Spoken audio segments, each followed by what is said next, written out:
Chapter 486. Yesterday when I read the comments section, especially one of the posts, I suddenly felt as if I had walked into a war or leisure mood. I was a little scared. I admit that a certain comrade was right. I really don't have any experience. Brother Fan also doesn't have any experience. So, P.S. Still pulling for monthly votes. Don't find it troublesome. I'm preparing to poll for 7 days. I had things to do during the day and didn't have time to write. In the end, I went online and saw that there were so many votes. It is truly exciting and scary. The general was not wearing armor. He also did not carry the longbow on his back. Even so, Fan Xian still lowered his head slightly and narrowed his eyes. Only then was he able to resist the thick arrow intent emanating from the other party's body. Arrows were used to kill, but the arrow intent was not a killing intent. It was a kind of aura that seemed to tear apart a person's outer clothing and reveal the timid and pale skin underneath. Even with Fan Xian's powerful mental control and strength, he was still suppressed by this aura. It meant that this general's cultivation was truly a level higher than his. Northern Governor Yan Xiaoyi, an absolute warrior above the 9th level. He was the person most likely to challenge a great grandmaster. Greetings, Governor. Fan Xian piled on a smile and gently bowed toward Yan Xiaoyi. Yan Xiaoyi stood in the long corridor. The deep gaze in his eyes was like spring water washing over Fan Xian's face. After hearing Fan Xian's words, he did not have any reaction. In a slightly raspy voice he said, "I will be returning to the north in a few days. Every time I think of the lanterns hanging high in the sky and the martial conference in the palace, I am truly disappointed that I won't be able to spar with the commissioner." The so-called martial conference was just a boxing match held by the court. This was Fan Xian's understanding. Furthermore, he knew that in such a country where military service and martial power were prized, if Yan Xiaoyi truly went crazy and disregarded the emperor's face and challenged him in the palace, would Yan Xiaoyi go crazy? Fan Xian knew that the people on the eldest princess side were all crazy, particularly after their only son, Yan Shindu, had been stabbed to death by the cute 13th Wang he had ordered. Could he beat Yan Xiaoyi? Fan Xian asked himself. It was impossible for him to spray poison in the hall, and he certainly could not use crossbows. In a direct confrontation of martial arts, he was still some distance away from a top 9th level ace. Although it was impossible for Yan Xiaoyi to use his famous bow in the palace, he was not stupid enough to think that all of Yan Xiaoyi's extraordinary skills were on that bow. Therefore, if the martial arts discussion became a reality, even if Old Hong could save his life in the end, he would definitely be seriously injured. During the military intelligence conference, the emperor had Yan Xiaoyi return to the north early. This was in accordance with Fan Xian's request. After all, he didn't even want to be wounded. But looking at the current situation, Yan Xiaoyi's disappointment and anger could not be concealed at all. Fan Xian couldn't resist smiling. He smiled warmly at this powerful figure in the military and said, "Governor, I thought you misunderstood something." Yan Xiaoyi was silent for a moment, then said, "I just want to experience Commissioner Fan's little tricks." Fan Xian was also silent for a moment. He then raised his hands in a salute and said, "In these peaceful times, it is better to have less fighting and killing." In the long corridor, only Fan Xian and Yan Xiaoyi stood facing each other. A sense of danger rose involuntarily. Fan Xian knew that in the royal palace, Yan Xiaoyi would not attack no matter what, so he was not very worried. He used his clear eyes to calmly watch the other party. Cough cough. A few coughs rang out. It was not old eunuch Hong. Rather, it was a slightly short figure with an aura like that of Dong Mountain. He suddenly appeared beside the two of them. Yizhong. Fan Xian smiled slightly, thinking that this person had come at just the right time. He did not want to have another clash of gazes with Yan Xiaoyi. "Governor Yan, Commissioner Fan, this is a restricted area of the palace. Don't make too much noise." When Yi Zhong was in charge of the Jingdo garrison, Fan Xian had not yet been born. Yan Xiaoyi was still hunting in the mountains. With his seniority and status, the weight of his words was much greater. Yan Xiaoyi paused slightly and turned his head to bow. Fan Xian smiled and asked, "Uncle Yi, long time no see. How are you in Dingzhou?"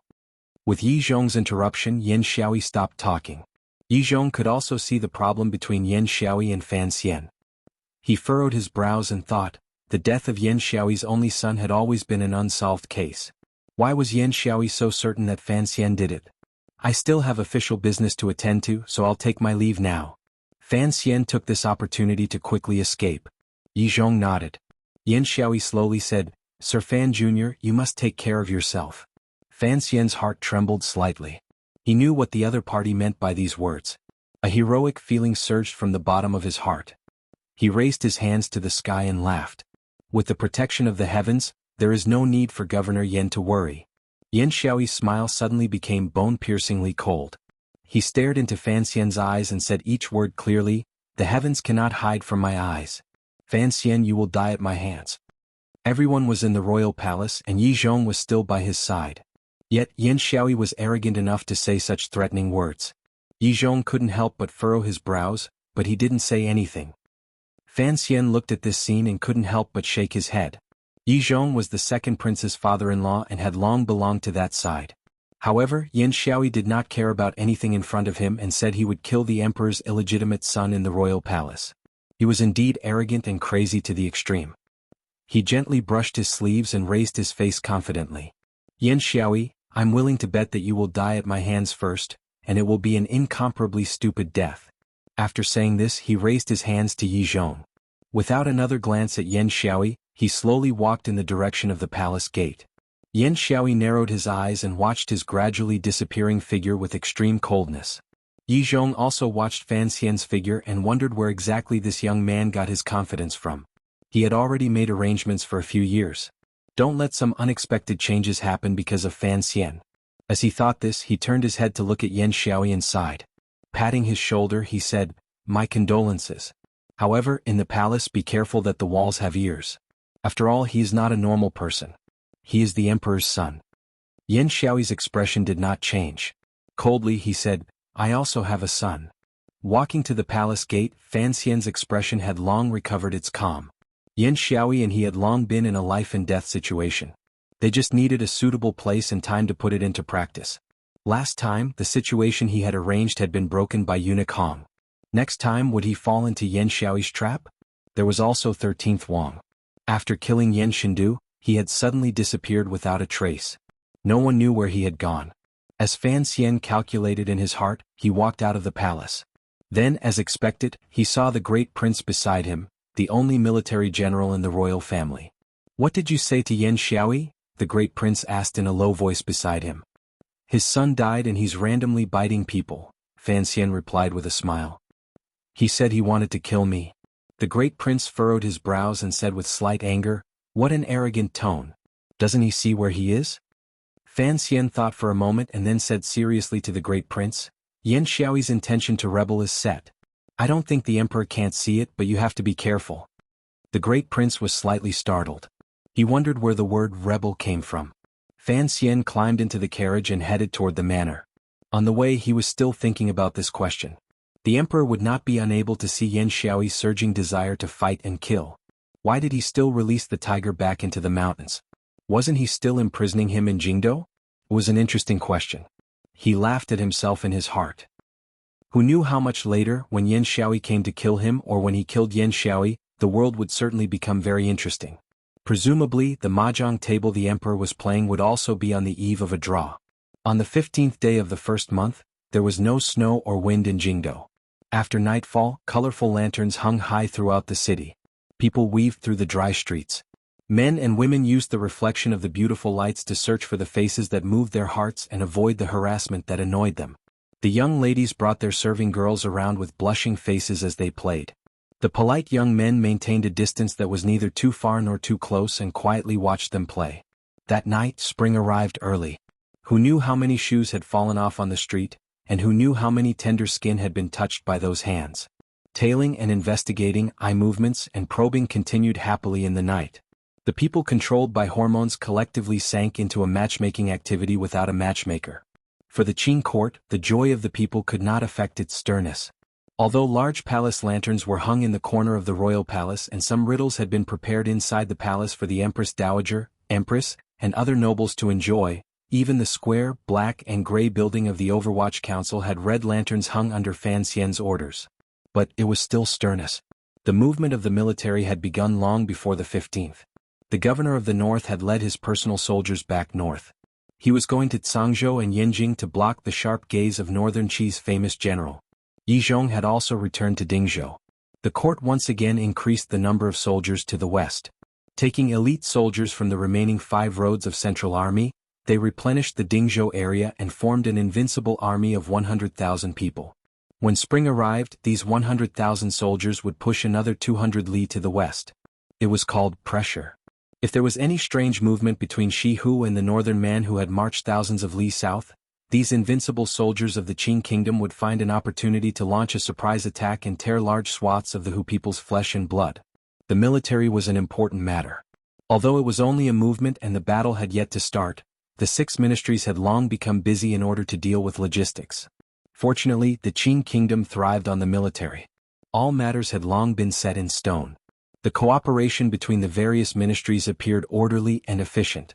When facing outsiders, the Qing kingdom was always this united. At this moment, no one remembered the strife between the princes and Fan Xian's terror. Fan Xian had also been busy for a number of days. Because the Overwatch Council was responsible for providing intelligence to the military, it was also responsible for examining the equipment and weapons sent up by the various departments. All sorts of matters piled up at once. Fortunately, he had Yan Bingyun's help. Only on the night of the 15th could Fan Xian enter the palace and take a look at the legendary martial conference. The battles in the palace were indeed exciting. There were indeed a number of aces in the Qing kingdom. However, without Yin Xiaoyi and Fan Xian's battle to the death, the officials did not seem to have much interest.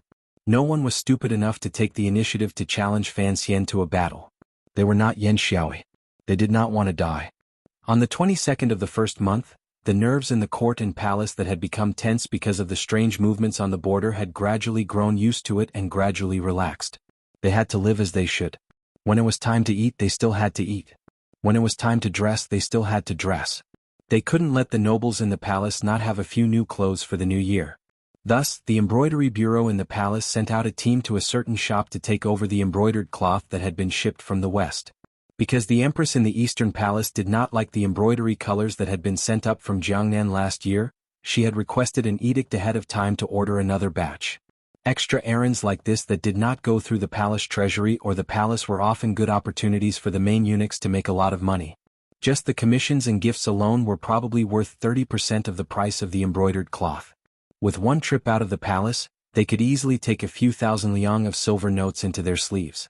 In the past, because the second prince was favored, this errand had always been handled by eunuch Dai in Lady Shu's palace. However, this year, it was clear that the second prince was not as favored as in previous years. Eunuch Dai, because of his corruption and involvement in the Hanging Temple assassination case, had lost most of his power. Thus, the major eunuchs in the palace were all envious. They all began to move, wanting to take over old Dai's position. However, after asking around for some news, the major eunuchs, including Eunuch Yao and Eunuch Ho, all stopped their activities. They had heard that this year the head eunuch in the eastern palace, Hongzhu, was in charge. Hongzhu's surname was Hong and he was deeply trusted by the empress. Additionally, the emperor seemed to like this nimble little eunuch very much. Thus, his position in the palace grew day by day. Even someone like Eunuch Yao did not want to stand in the way of Hongzhu's gradual rise to glory, so he chose to give way. In the morning, the palace guard stood guard outside a large shop. They yawned endlessly because they believed that no one would come looking for trouble. There were no nobles in the shop, only a eunuch. Every time they thought of how these strong soldiers could not follow the Dingzhou army on a western expedition and had to protect a mere eunuch, these guards were not in a good mood. Naturally, they relaxed a great deal. In a quiet room on the second floor, Hongzhu was carefully examining the number of threads and color of the embroidered cloth. Although it was a good opportunity to earn commissions, he had to be careful when working for the empress. As for the shopkeeper of this Dongyi shop, he had long been chased out by him. Hongzhu's fingertips trembled slightly. It was clear that he was uneasy. He didn't know when or how Sir Fan Jr. would be able to hide it from the guard's eyes and ears to meet with him. Just as he was feeling extremely uncomfortable, the light in the room suddenly bent slightly. A slight change occurred in the light and shadow. Who is it? Hongzhu turned around cautiously but did not call out this question. Fan Xian, who was wearing commoner clothing, rubbed the corners of his brows that had been glued painfully after his disguise. He made a hand gesture toward Hongzhu and then took out a piece of jade from his clothes and handed it over. This piece of jade was the one he had thought of many ways to get from the Luochuan gang a few days ago. Hongzhu accepted the jade with some confusion and glanced at it. He felt that this piece of jade looked very unfamiliar, but it seemed to be something used in the palace. Furthermore, the style and lines of the jade gave him a familiar feeling. This is something from the Eastern Palace, Fan Xian said quietly. Hongzhu pressed his lips together and said, What do I need to do? Fan Xian said a date and furrowed his brows.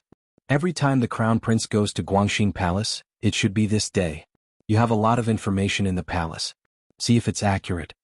Hongzhu thought back and calculated a bit. He then nodded his head. Fan Xian relaxed.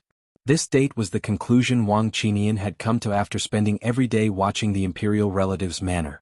The imperial relative's manor was responsible for sending medicine to the palace, so the date was basically stable. Fan Xian stared into Hongzhu's eyes and said, after the embroidered cloth enters the palace, according to usual practice, the Eastern Palace will distribute it to the various palaces. You should know what time it is if the Empress has a serving girl send the embroidered cloth to Guangxing Palace. Usually it's the afternoon of the second day. Hongzhu was a bit nervous. He didn't know what this matter had to do with the embroidered cloth. Very good, you're responsible for buying it. Then delay the time for this batch of embroidered cloth to enter the palace, Fan Xian said. Calculate the time well. Make sure that when the Eastern Palace sends the embroidered cloth into Guangxing Palace, the Crown Prince will also be there. Hongzhu picked at the itchy pimple on his face and asked with confusion, what use does this have? Fan Xian didn't reply. Hongzhu looked thoughtfully at the jade amulet in his hand and suddenly said with astonishment, this seems to have been used by the Empress before. Correct? Fan Xian ordered seriously. It was secretly sold out of the palace by your eunuchs. These little bastards are quite daring. Hongzhu had completely forgotten the current situation and unconsciously returned to his role as the head eunuch of the Eastern Palace. He spoke viciously. He was a major eunuch and had plenty of places to make money. He didn't need to use such petty tricks. Then he suddenly came to his senses. He knew that Sir Fan Jr. would not simply have him straighten out the order in the Eastern Palace. He looked at Fan Xian's not quite there face and asked in a trembling voice, this piece of jade, how do we deal with it? Put it in the room of the serving girl who sends the embroidered cloth into Guangxing Palace. Fan Xian thought for a moment and then sighed. What we need to do next is very simple. Make the Empress remember this piece of jade. What will happen then? Hongzhu was a clever man and immediately understood. However, he still did not connect this entire matter to Guangxing Palace. However, Fan Xian didn't have much time to explain. He heard the footsteps coming from downstairs and moved closer to Hongzhu's ear to give him a few reminders. He told him not to worry about anything and only needed to do these 3 things properly. He didn't need to make any unnecessary movements, pay attention to his own safety and don't get dragged into it. The sound of knocking came from outside. Fan Xian's body flashed and disappeared from the room. The owner of the shop entered respectfully and asked if this eunuch had any other orders. Hongzhu looked at the empty space beside him and suddenly became absent-minded. A moment later he thought of Fan Xian's orders. He furrowed his brows and squeezed out a sharp voice. This cloth seems to be different from the one the Empress asked for. The owner paused and complained bitterly in his heart. Eunuch, what are you saying? I'm just a small businessman. How could I lie to the nobles in the palace? As he spoke, a few banknotes were shoved into Hongzhu's sleeves. Hongzhu's gaze flickered and was satisfied with the amount. However, he still couldn't let go. He furrowed his brows and said, is there a problem with the yellow dandelion in this pattern? It looks a bit off, particularly the thread used in these satin. Why do I feel it isn't thick enough? How could it be? The owner cursed in his heart and said with a pained expression, this is authentic Western cloth, 3 layers of blended fabric, 36 stitches. There is nothing better. Hongzhu chuckled and said, is that so? But there is no rush. Go back and check it carefully. I'll come back to take it in a few days. The owner panicked and said, eunuch, this is something the Empress in the palace urgently wants. If it's too late, not only me but even you. These words made Hongzhu unhappy. He glared and darkly said, listen carefully, when the palace wants this cloth, it will depend on when I am happy. What kind of identity does the Empress have? How could she remember such a small matter? After saying this, Hongzhu brushed his sleeves and went downstairs. His expression was very unfriendly. The owner of the shop followed behind. He only knew that he had offended this eunuch and cried out bitterly in his heart. He wondered how many banknotes he would have to shove into this eunuch's body if this dragged on for a few days. He had no idea that Hongzhu's expression was unfriendly because he was afraid and excited. Chapter 487. Last night, my son actually jumped to the second place. I really can't stand it. I sincerely thank everyone for your votes. Although I don't know how many days I'll be happy, I'll at least be glorious. My face is shining. I forgot to wish everyone a happy holiday yesterday. I'll make it up to you all today. Also, I've put Dun Huai's comments on the public page. Everyone can take a look. I really like his words. After returning to the capital for a month, Fan Xian smelled something very clearly and understood some things. The most important was, of course, the words the second prince had once said to him in private. He had to admit that second brother's analysis and judgment were very accurate. If the situation continued to develop like this, his situation would become extremely awkward and unclear. Although the Qin kingdom's silent and deeply popular emperor had coldly and mercilessly provoked his sons to fight each other in the past few years, the Qin kingdom's emperor, who was silent and deeply popular among the people, had been very coldly provoking his sons to fight each other. But this kind of fighting had to be controlled to a certain extent. Although he was cold and valiant, he was not a pervert. As long as he was not a pervert, he would not watch his sons kill each other. The second prince of the past and the current Fan Xian were actually just whetstones the emperor used to sharpen the crown prince. If the crown prince, this newly forged sword, broke on these two whetstones, presumably the emperor would not hesitate to replace him. The competition between A and B had always been this intense. The crown prince's current performance was not bad. Although he didn't have many opportunities to display his brilliance and heat, and his blade was sealed in its sheath, never to see the light of day, this crown prince was clearly not a weakling. It was just that the opportunities to shine in the past had all been snatched away by his brothers. If the sword was kept in its sheath, the emperor would be at ease because the crown prince's choice was smart enough and had the wisdom of forbearance. The emperor had been watching all of this coldly the entire time. He wanted to clearly see his sons' hearts, so he had always given the crown prince many chances and enough time. If the crown prince continued to wait calmly like this, the emperor might not make any major changes. For Fan Xian, not changing was something he could not accept. Many years later, once the crown prince took the throne and the empress became the empress dowager, what would Fan Xian do? Just as the second disciple said, the one who should be anxious right now should be Fan Xian. However, the emperor would not allow Fan Xian to do anything too out of line. Although Fan Xian still didn't understand why the emperor would remain silent, he suddenly thought of something. He didn't remember if it was something Qin Pingping, his father or his father-in-law had once said, but it was something very important. The emperor was suspicious and sensitive, but the emperor wanted too much. He wanted to unify the world. He wanted to obtain the most glorious name in history. However, if he wanted to continue to be glorious, the Qing emperor had to care about history's evaluation of him. If he changed the crown prince, this matter would be recorded in the history books as a test of his virtue and ability. If his sons killed each other, it would leave a thick and heavy mark. Fan Xian put down the teacup in his hand and sucked in a cold breath. He finally understood the reason for the emperor's silence. The emperor still hoped that the matter of the fight for the throne could be resolved peacefully and that the Qin kingdom could be passed on in a gentle manner. As emperors, there were only two things they desired. One was territory and the other was eternal fame. The emperor refused to give up on either of them. A glimmer of a cold smile flashed through the corners of Fan Xian's eyes. He said to himself, throwing his sons into the jungle to be educated, and then in the end he wants to twist his sons, who have already become bloodthirsty beasts, back onto the path of humanity. This emperor's thinking is a bit too beautiful. The struggle for imperial power gradually eased under the emperor's powerful suppression and secret declaration. Fan Xian would not allow the situation to continue like this. He had to force the emperor to make up his mind earlier. When he was in Jiangnan, Fan Xian had already guessed that the old man in Qin Garden had the same thoughts as him. He was also using all kinds of methods to influence the emperor's thoughts, trying to make the emperor make up his mind earlier. However, what he didn't know was that Qin Pingping had skillfully woven a large net, including the true cause of Great Master Sansher's death and the relationship between the Juanshan Conference and the eldest princess. All these heavy bombs had not been able to make the emperor truly make up his mind to resolve these matters. Thus, Qin Pingping had chosen the most ruthless move. This move had been used by Fan Xian without Qin Pingping's knowledge. An old man and a young man worked hard together for the same goal.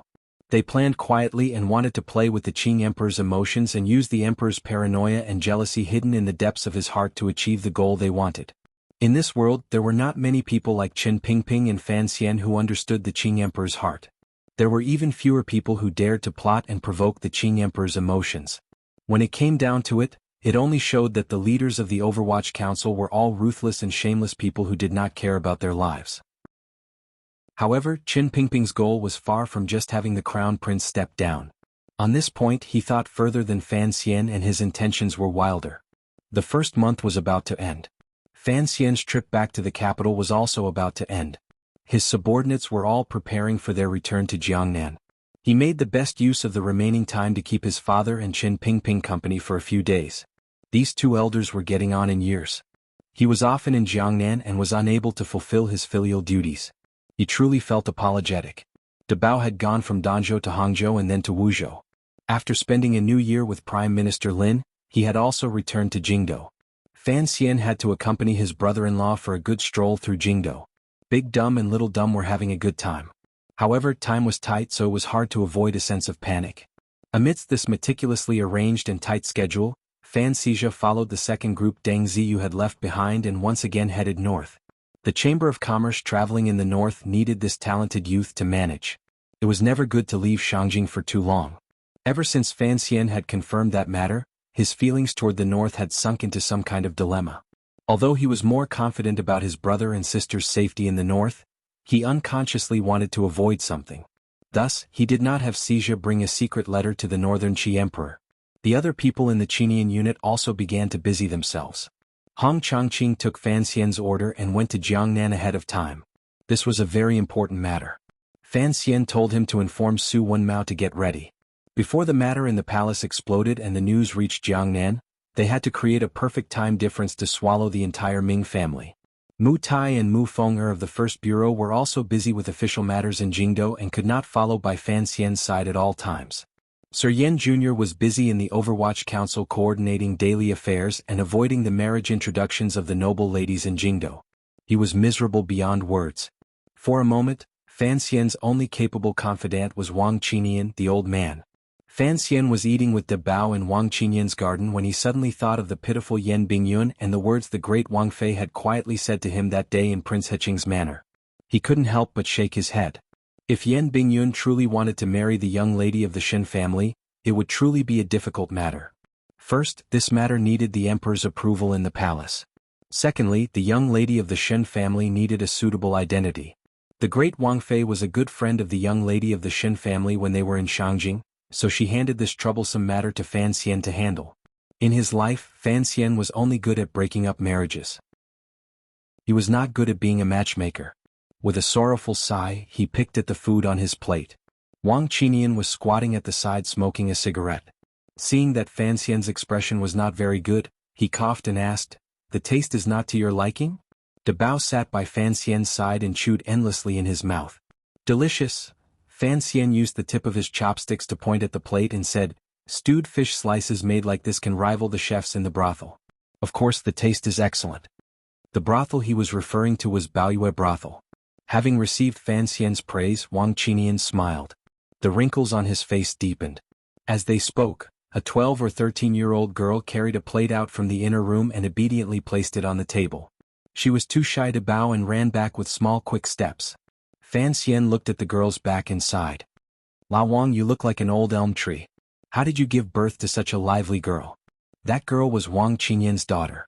She was also the person Fan Xian had once threatened Wang Qinian in his letters. Wang Qinian's heart jumped. He smiled bitterly and said, "Still young, still young. I can't see if she will be beautiful in the future." Fan Xian laughed loudly and said, "What are you afraid of? Who would dare to forcefully take your daughter?" These words were true. Although Wang Qinian had insisted on not taking the position of head of the 8 bureaus, most people in Jingdou knew that he was Fan Xian's closest confidant.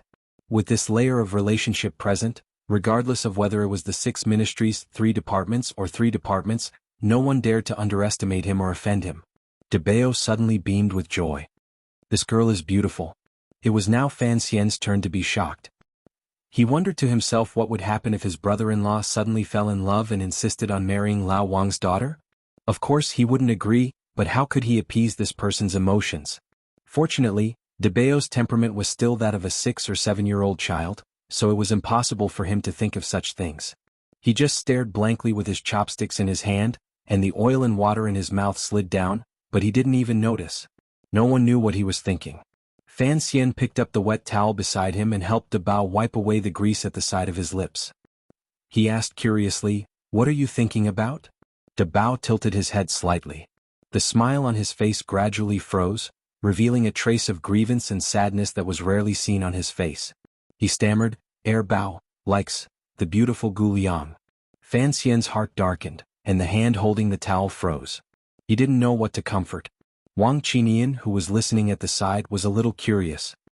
He knocked his pipe on the stone grinder beside his feet and asked, "Young uncle, who is Heir Bao?" "Second Bao is my younger brother. He's very smart."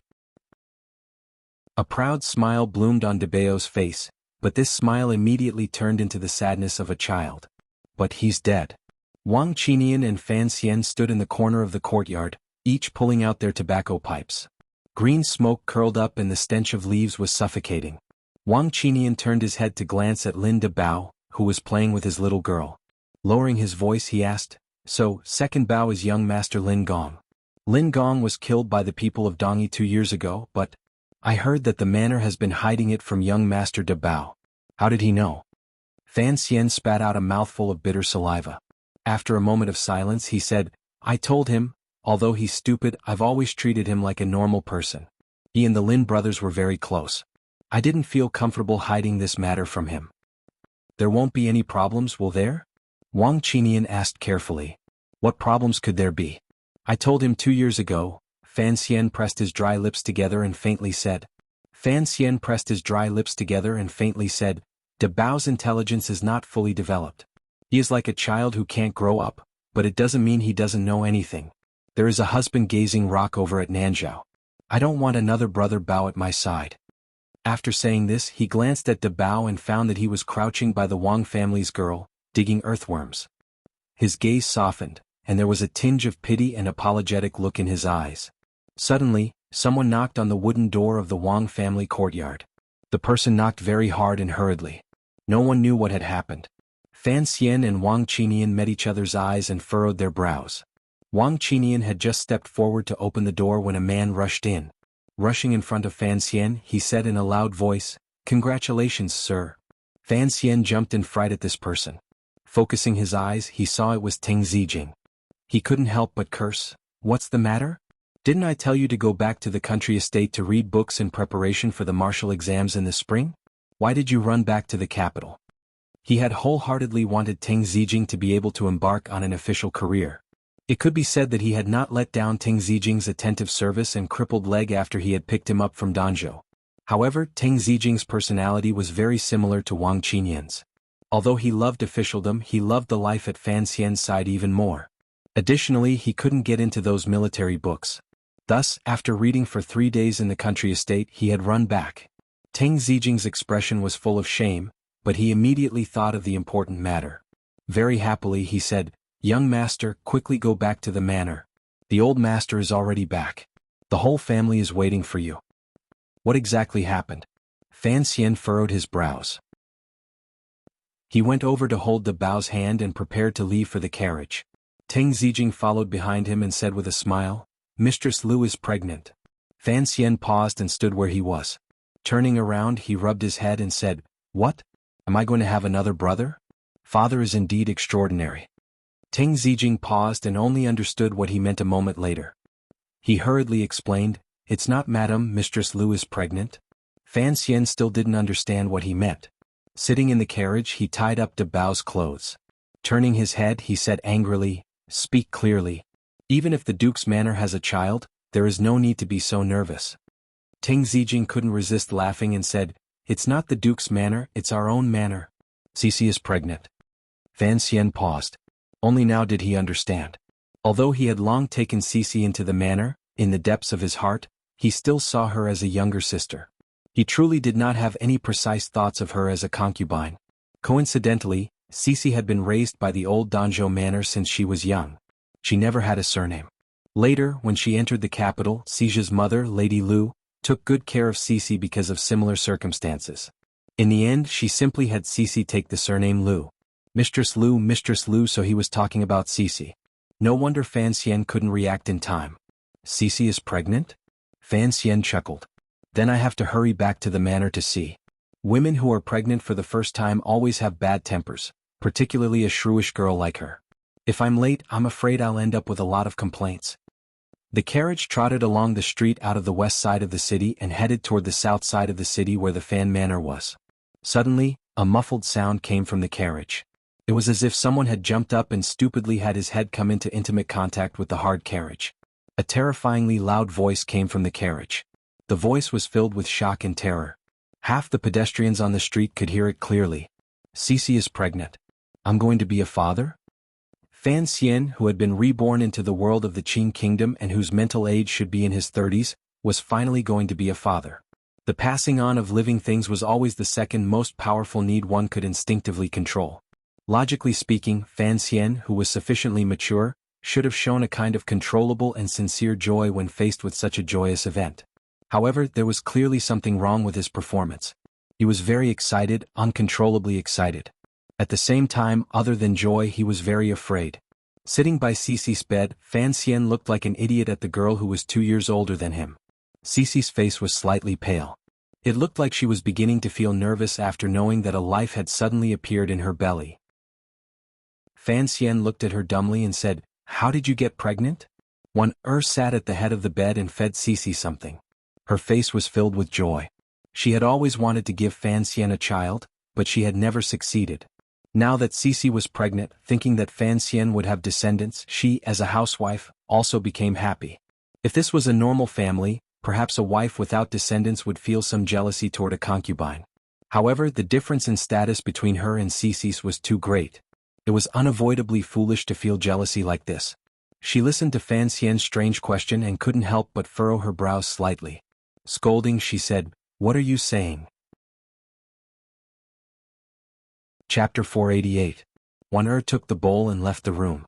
Fan Xian looked at Cece lying at the head of the bed and warmly said, "Rest well." Usually, Cece slept in the outer room of the master's bedroom in the back of the manor. However, the doctor had suddenly seen that she was pregnant. Lady Lu had made the decision to clear out a few comfortable rooms for her to move in.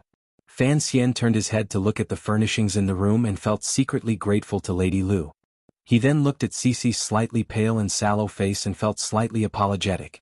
In a quiet voice he said, "It was my fault to be the last person to know." As the head of the family, Fan Xian should show a warm side and a happy side.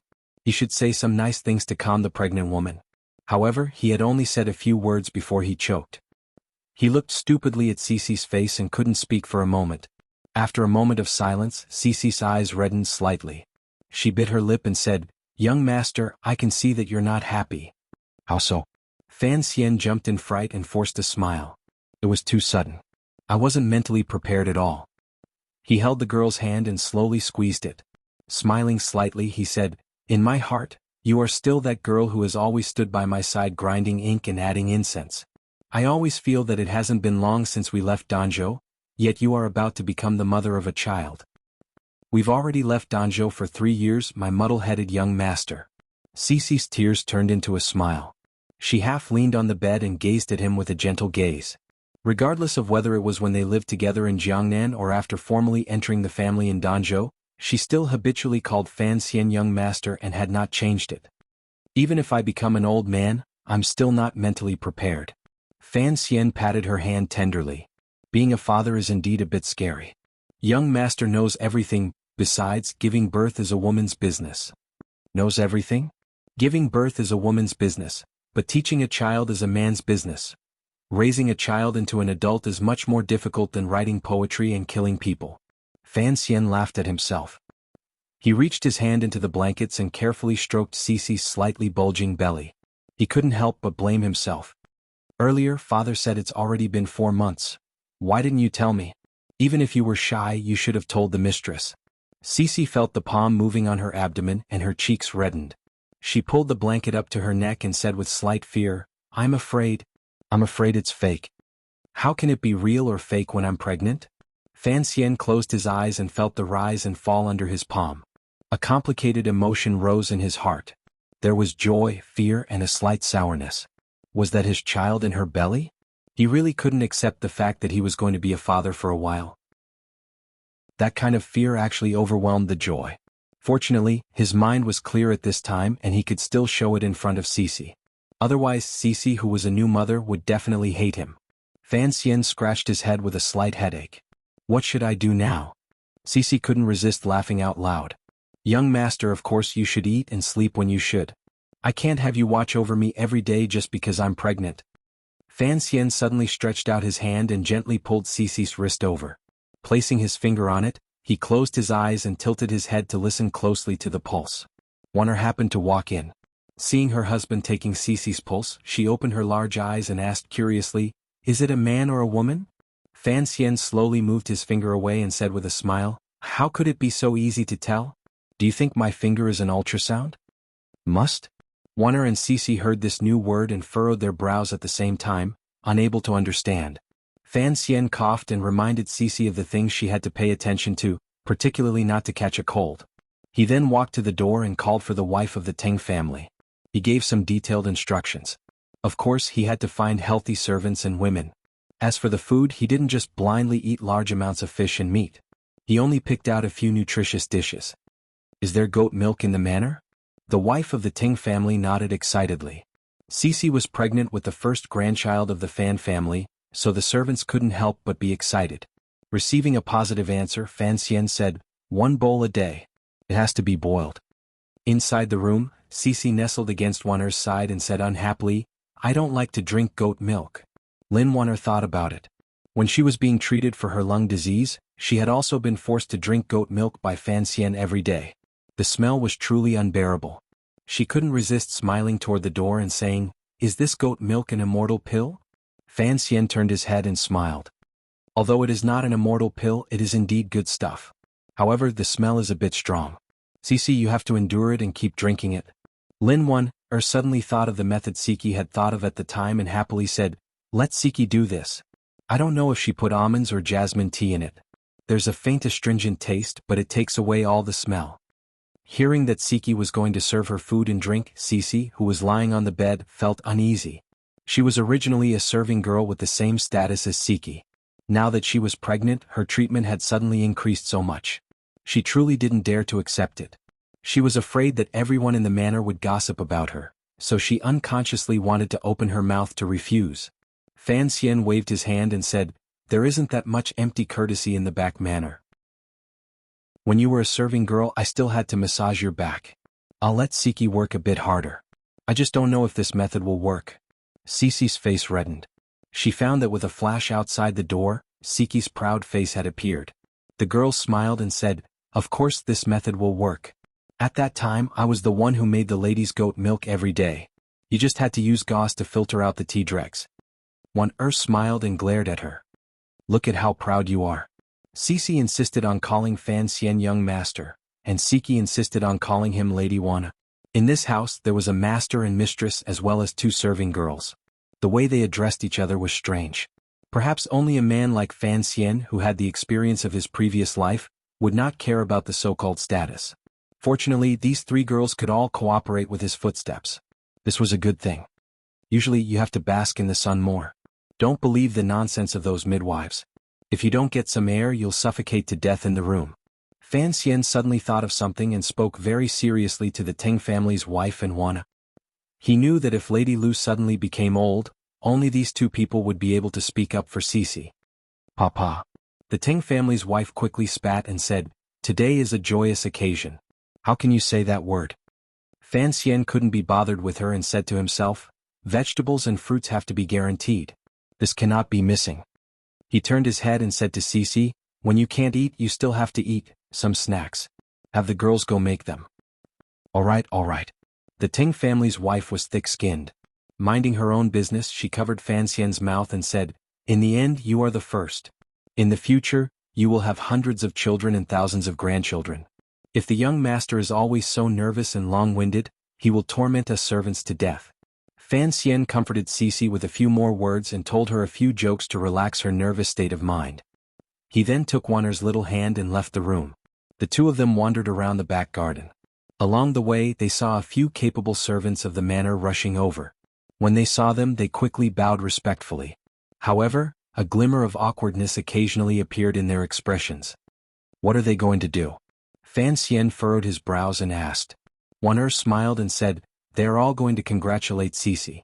Seeing me, of course they will feel awkward." Awkward about what? Fan Xian was not stupid to this extent. He was just worried that Wan truly had a knot in her heart, so he purposely asked. Wan glared at him and leaned her head on his shoulder. In a quiet voice she said, "What do you think?" Fan Xian patted her chubby cheek and asked with a slight smile, "Then, are you really happy or just pretending to be happy?" Wan'er's childish face still had the calmness of a housewife. She still said the same 3 words, "What do you think? Am I really that nervous?" Fan Xian held Wan'er's hand and walked to a stone bench by the side of a fake mountain to sit down. He held Wan'er on his lap. It was quiet here. There were no servants passing by. Wan'er was slightly embarrassed, so she let him be. "You're not careful enough to freeze yourself," Wan'er grumbled. Wan'er grumbled. She suddenly remembered what he had asked her. After thinking for a while, she raised her head and looked at him with her watery eyes. After a while, she said seriously, "That is what I wanted to ask you. Why do you look so unhappy? And, you seem nervous and afraid. What are you worried about? Are you really worried about my feelings? You should know that I am not that kind of person." Fan Xian shook his head and smiled as he tightened his arms around her. After thinking for a moment he said, "I also don't know. Perhaps I really am not mentally prepared to be a father." "What do I need to prepare?" Wan'er had long gotten used to her husband's habits of thinking that were not very similar to the men of this world. For example, can I create a good environment for the next generation to grow up in? Wan'er smiled slightly and said, "Let's not think too far ahead right now. What I am more curious about is whether the child in Cece's stomach is a boy or a girl. Didn't we say earlier? Yes, you don't have a certain chance of success. The use of a certain chance of success is very clever. Then do you like a boy or a girl?" "A girl," Fan Xian said decisively. Lin Wan'er looked at him with some confusion. A moment later she seemed to understand something. She sighed and said, "No wonder you weren't so happy after knowing you had a child. Presumably, you feel that Cece is no longer a girl." Fan Xian was confused and asked in a daze, "Why do you think so?" "Girls are pearls.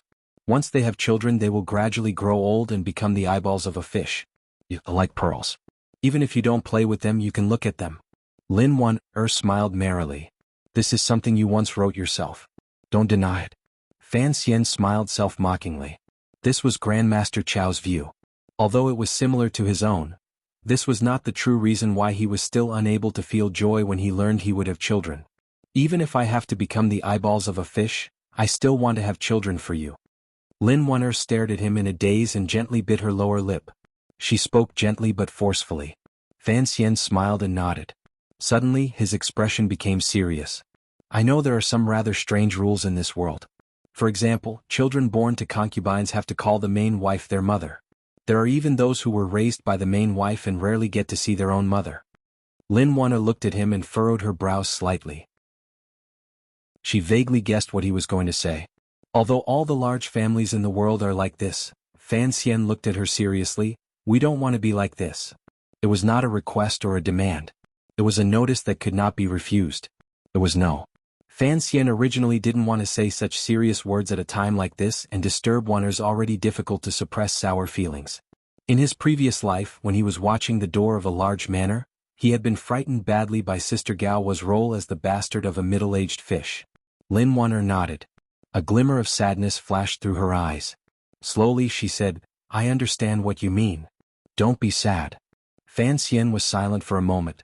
He then smiled and said, "You've seen all the improvements I've made to the medicine during this half a year in Hangzhou. Most importantly, tomorrow Sir Fei is coming. Since he dares to come see us, naturally he has something good to give us." The delicate body in his arms suddenly shook. Lin Wan'er looked at his eyes in disbelief and said with pleasant surprise, "It's true." Although this news made Wan'er happy, Fan Xian knew that his merciless words had still hurt her heart. However, for the sake of Cece and the child in her womb, he had to say it first. He sighed gently. First, there was indeed something stifling in his heart that needed to be released. Second, in his previous life Sir Jean had once used this trick on Xiaobao and the deer in the cauldron. It had never failed against girls. As expected, Wan'er saw his serious expression and immediately pushed aside the small hidden bitterness in her heart. She asked with concern, "What is it?" "Earlier you also saw that after learning of Cece's pregnancy, I wasn't very happy. On the contrary, I was a bit scared." Fan Xian lowered his head as if he wanted to find support and comfort in his heart from his wife's breathing. "Actually there are a few reasons. The first reason was that he was worried that would be sad from touching this scene. This reason had been lightly mentioned earlier. As for the second reason, it was actually very simple. I am a person without a father, Fan Xian said with a slight smile. Although I have a father or even two fathers, when I was in Danzhou I didn't have either. Furthermore, the real one seems to have never been my father. It was a difficult sentence to pronounce, but understood it. She glanced around cautiously to make sure that no one else would hear these words.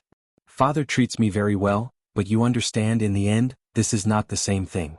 As for the one in the palace, ever since Danzhou came to Jingdou I've seen through him.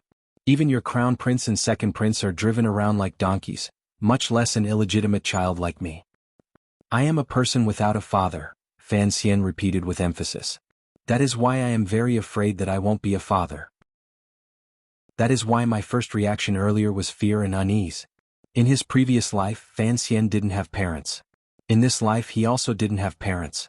Even worse, in his previous life, it was the heavens that were terrible. In this life, it was his parents that were terrible. In the depths of his heart, he had always thought that when it came to educating his children, his mother did a terrible job. It made him very sad. In both of his lives he had been lacking in this area.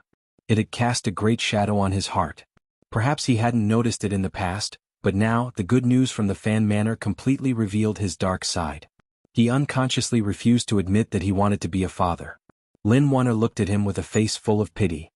My mother also doesn't love me, Fan Xian said woodenly. Perhaps you don't believe it, but she really doesn't love me. Unable to love or not love.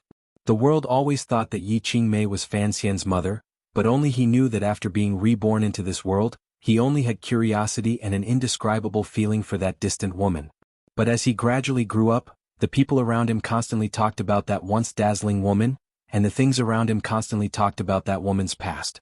The marks around him constantly reminded Fan Xian of that woman's existence. Over time, Fan Xian, who had never received a mother's love in his previous life, finally got used to this. He began to gradually accept that his mother was Yi Qingmei, and he began to feel attached to that name. Perhaps because of the strongest bond between mother and son, the two lonely souls of the transmigrator were connected. He admitted this, and in that cave in the western mountains of northern Qi in front of Shaoen he personally said these words. But after reading the letter in the box, Fan Xian, who knew many of the stories of the past, had to tell himself that Yi Qingmei did not love him. It was not referring to this soul from another world, but rather she did not have much love for this son of flesh. He had inherited Yi Qingmei's Qingyu Hall of the Overwatch Council's palace treasury, the connections of the past and close comrades, but she did not purposely leave these things to him. And even if she did leave them to him, so what? My mother doesn't love me, Fan Xian said calmly. Otherwise she wouldn't have abandoned me and left on her own. Lin Wanner wanted to comfort the somewhat absent-minded Fan Xian, but she didn't know where to start. She, who had grown up in the palace, knew very well what a dazzling figure her mother-in-law was. It's not just because of this. Fan Xian furrowed his brows as he thought. When the box was opened he was a bit disappointed because the letter was left for Uncle Wu Zhu and not for him. The contents of the letter, in particular, made him even more disappointed. She called me a bastard son, he said with a smile. And she didn't leave me a single word, she just left. This kind of indifference, this kind of calmness appears to be so calm as to be absurd. Fan Xian furrowed his brows and thought of his romantic past. He always felt that perhaps his birth had always been an absurd matter. He continued to speak, but Wanner felt a chill in her heart as she listened. She didn't tell me how to survive in such a dangerous world. She didn't tell me who was worthy of trust. She didn't tell me how I should eat my food or how I should love my wife. Fan Xian smiled. She had great love for the people of the world, yet she didn't pay much attention to her own children. Isn't this very shameful? Perhaps only such a shameful mother would give birth to such a shameful son like me. After saying this, Fan Xian coughed gently. Lin Wanner came down from his legs and pounded his back. Fan Xian waved his hand and smiled. That was close. Fortunately there was still father. He pointed in the direction of the front yard and said, there was also grandmother and those two strange old men. Otherwise, I don't know what would have happened to me in this life. Fan Xian had always been a very self-restrained and cautious person. He didn't have much time to be emotional like he was today. Lin Wanner had been unable to get a word in. Seeing that he was gradually moving away from only sighing, she simply smiled and looked at him, listening to his inner monologue. Listen to me sing a song, Fan Xian suddenly said very seriously. Lin Wan'er nodded. She was a bit curious. What kind of song would a grown man sing? Fan Xian opened his lips and began to sing. His clear voice carried a bit of sadness. His voice was not good, but this song was particularly sad. In the sadness there was also a bit of hope. It was like a child propping up his chin under the eaves after the rain, waiting for his mother's return. It was like a little figure of white cloth under the eaves being battered by the wind and rain, fluttering in the wind and rain. It was completely powerless, only held by that string. It was indescribably sad, yet it gazed into the distance. The song ended. What does that mean? Fan Xian was singing a language Lin Wan'er had never heard of. The pronunciation of the words was a bit strange. The general meaning of the lyrics is very simple. It's probably, Mother, how are you? Yesterday I was on the branches of a fir tree. I saw a bright star. The star gazed at me just like Mother. Very gentle, I said to the star, must be able to withstand setbacks. Are you a boy? If you feel lonely I will come and talk maybe one day. Then so be it. Looking forward to your reply, Mother. One wristone rest. Mother, how are you? The kitten in the temple yesterday was taken away by the people of the nearby village. The kitten cried, tightly hugged the mother cat. I said it, don't cry, you won't be lonely. Are you a boy? You will see Mother again one day certainly. Then so be it. Looking forward to your reply, Mother. One wristone rest. Fan Xian smiled and looked at Wan'er, whose eyes were already red. It sounds good, doesn't it? Yes. Wan'er snorted and asked, is Ishio the child who wrote the letter? How pitiful. Yes, a very smart child who can't live with his mother, said Li Yundong. Fan Xian smiled and said, he's very similar to me, except that he can write a letter and mail it to an address. But if I write a letter, where can I send it? What's the name of this song? Mother. In the quiet bedroom, Fan Xian took out a key and gently opened the outermost layer of the long black chest. Then he used a steady finger to press it a few times. Suddenly he began to miss Wuxia. Slowly he took out the metal instrument and the thin letter. Fan Xian didn't look at it because he was already too familiar with the contents of the letter. He only stared at the third layer of paper, the piece of paper that looked like it could be blown away by the wind at any moment. On the paper was Yi Qingmei's straight handwriting. If it's Wuxia, tell me honestly, who are you? Just like that rainy night, Fan Xian's lips moved slightly. I'm your son. How did you open this chest? If it's not my daughter, then it's my son. You can look at what's below when you kill someone. Remember. He opened the third layer and took out the item from inside. Glancing at the words on it, he couldn't help but laugh bitterly. He said to himself, it really is an abortion drug. I say, Mother, can't you be more creative with your pranks? He was silent in the room for a long time. Then he raised his head and, with a confident smile, said seriously to the chest, Mother, I've killed someone, but I won't use this thing. You're always used to treating everything as a joke, so in the end, you left me very laughably. But I'm different. I will work hard to survive in this world. As for my daughter or son, please believe me, I will take good care of them. At least I will do better than you. Let me say this first, I sympathize with Wan'er. In the future things will get better. Believe me. Some people guessed that they were going to open the third layer. At first, most people guessed that it was Durex and the emergency contraceptive pill. I can only say that everyone's imagination has surpassed my or Xiao Yezi's talent for pranks. I'm very impressed. Today's chapter has so many words because I have always wanted to write a paragraph. What should I write? It's not Fan Xian's psychological shadow, but rather his feelings for Yi Qingmei. It's the kind of hidden bitterness that should arise when one is truly recognized as a son. Mother doesn't love me. I've put this note in the draft for over half a year. I've always wanted to write it. Today I finally wrote it. Very good. That song is my favorite song. It's the ending song of Ishio. It's by Fujita Shuko's mother. It can be searched on Baidu. Those who haven't heard it should listen to it. It's really good.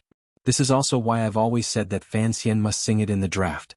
The abortion pill was Yi Qingmei's original weapon, but Fan Xian's existence proved that she had never used it.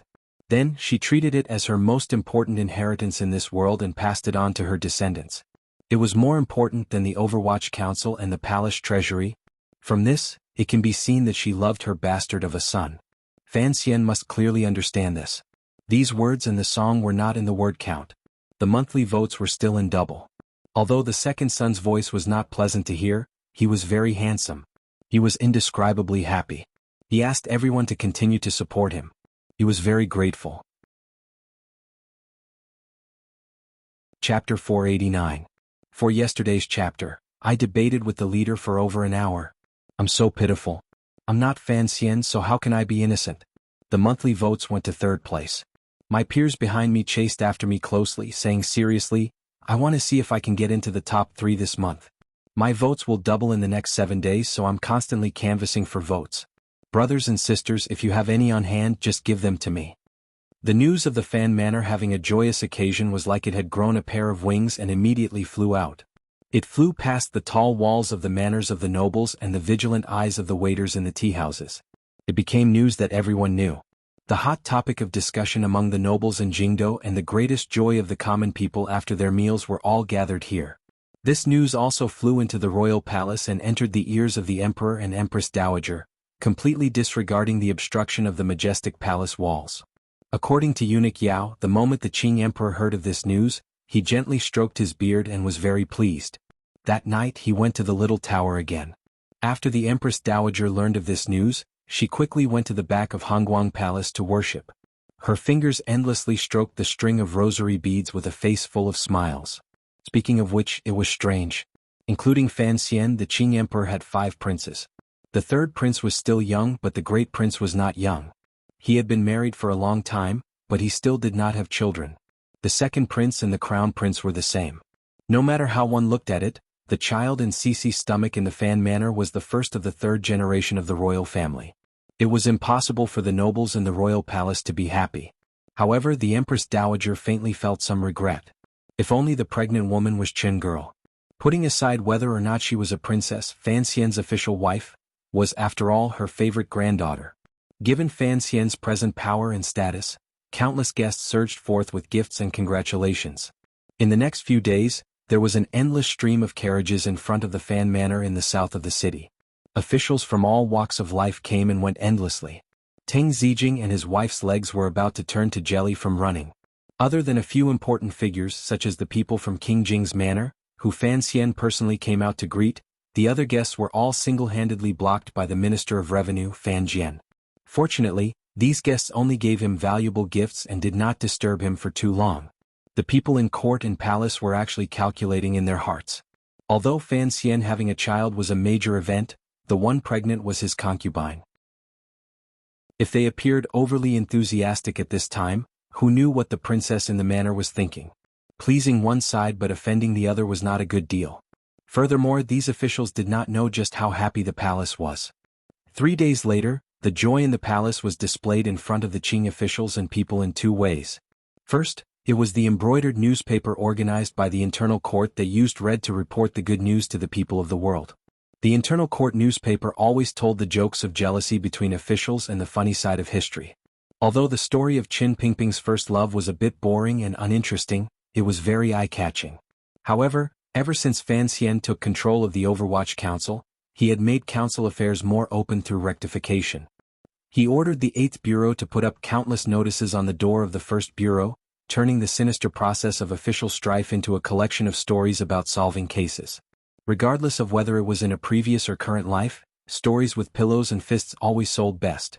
The internal court newspaper only had pillows and no fists, so all the glory was stolen by the notice board on the door of the 1st Bureau. Fortunately, Fan Xian had a son. The emperor silently allowed the internal court newspaper to publicize the matter. It wrote the story of Fan Xian coming from Danzhou to Jingdo in detail into a long erotic story. It vaguely mentioned the princess, the saint girl of northern Qi, the past of the young mother of the Fan Manor, the night of poetry in the palace, and the past of Jiangnan. This was a summary of Fan Xian's rushed 20 years of life. It was very glorious.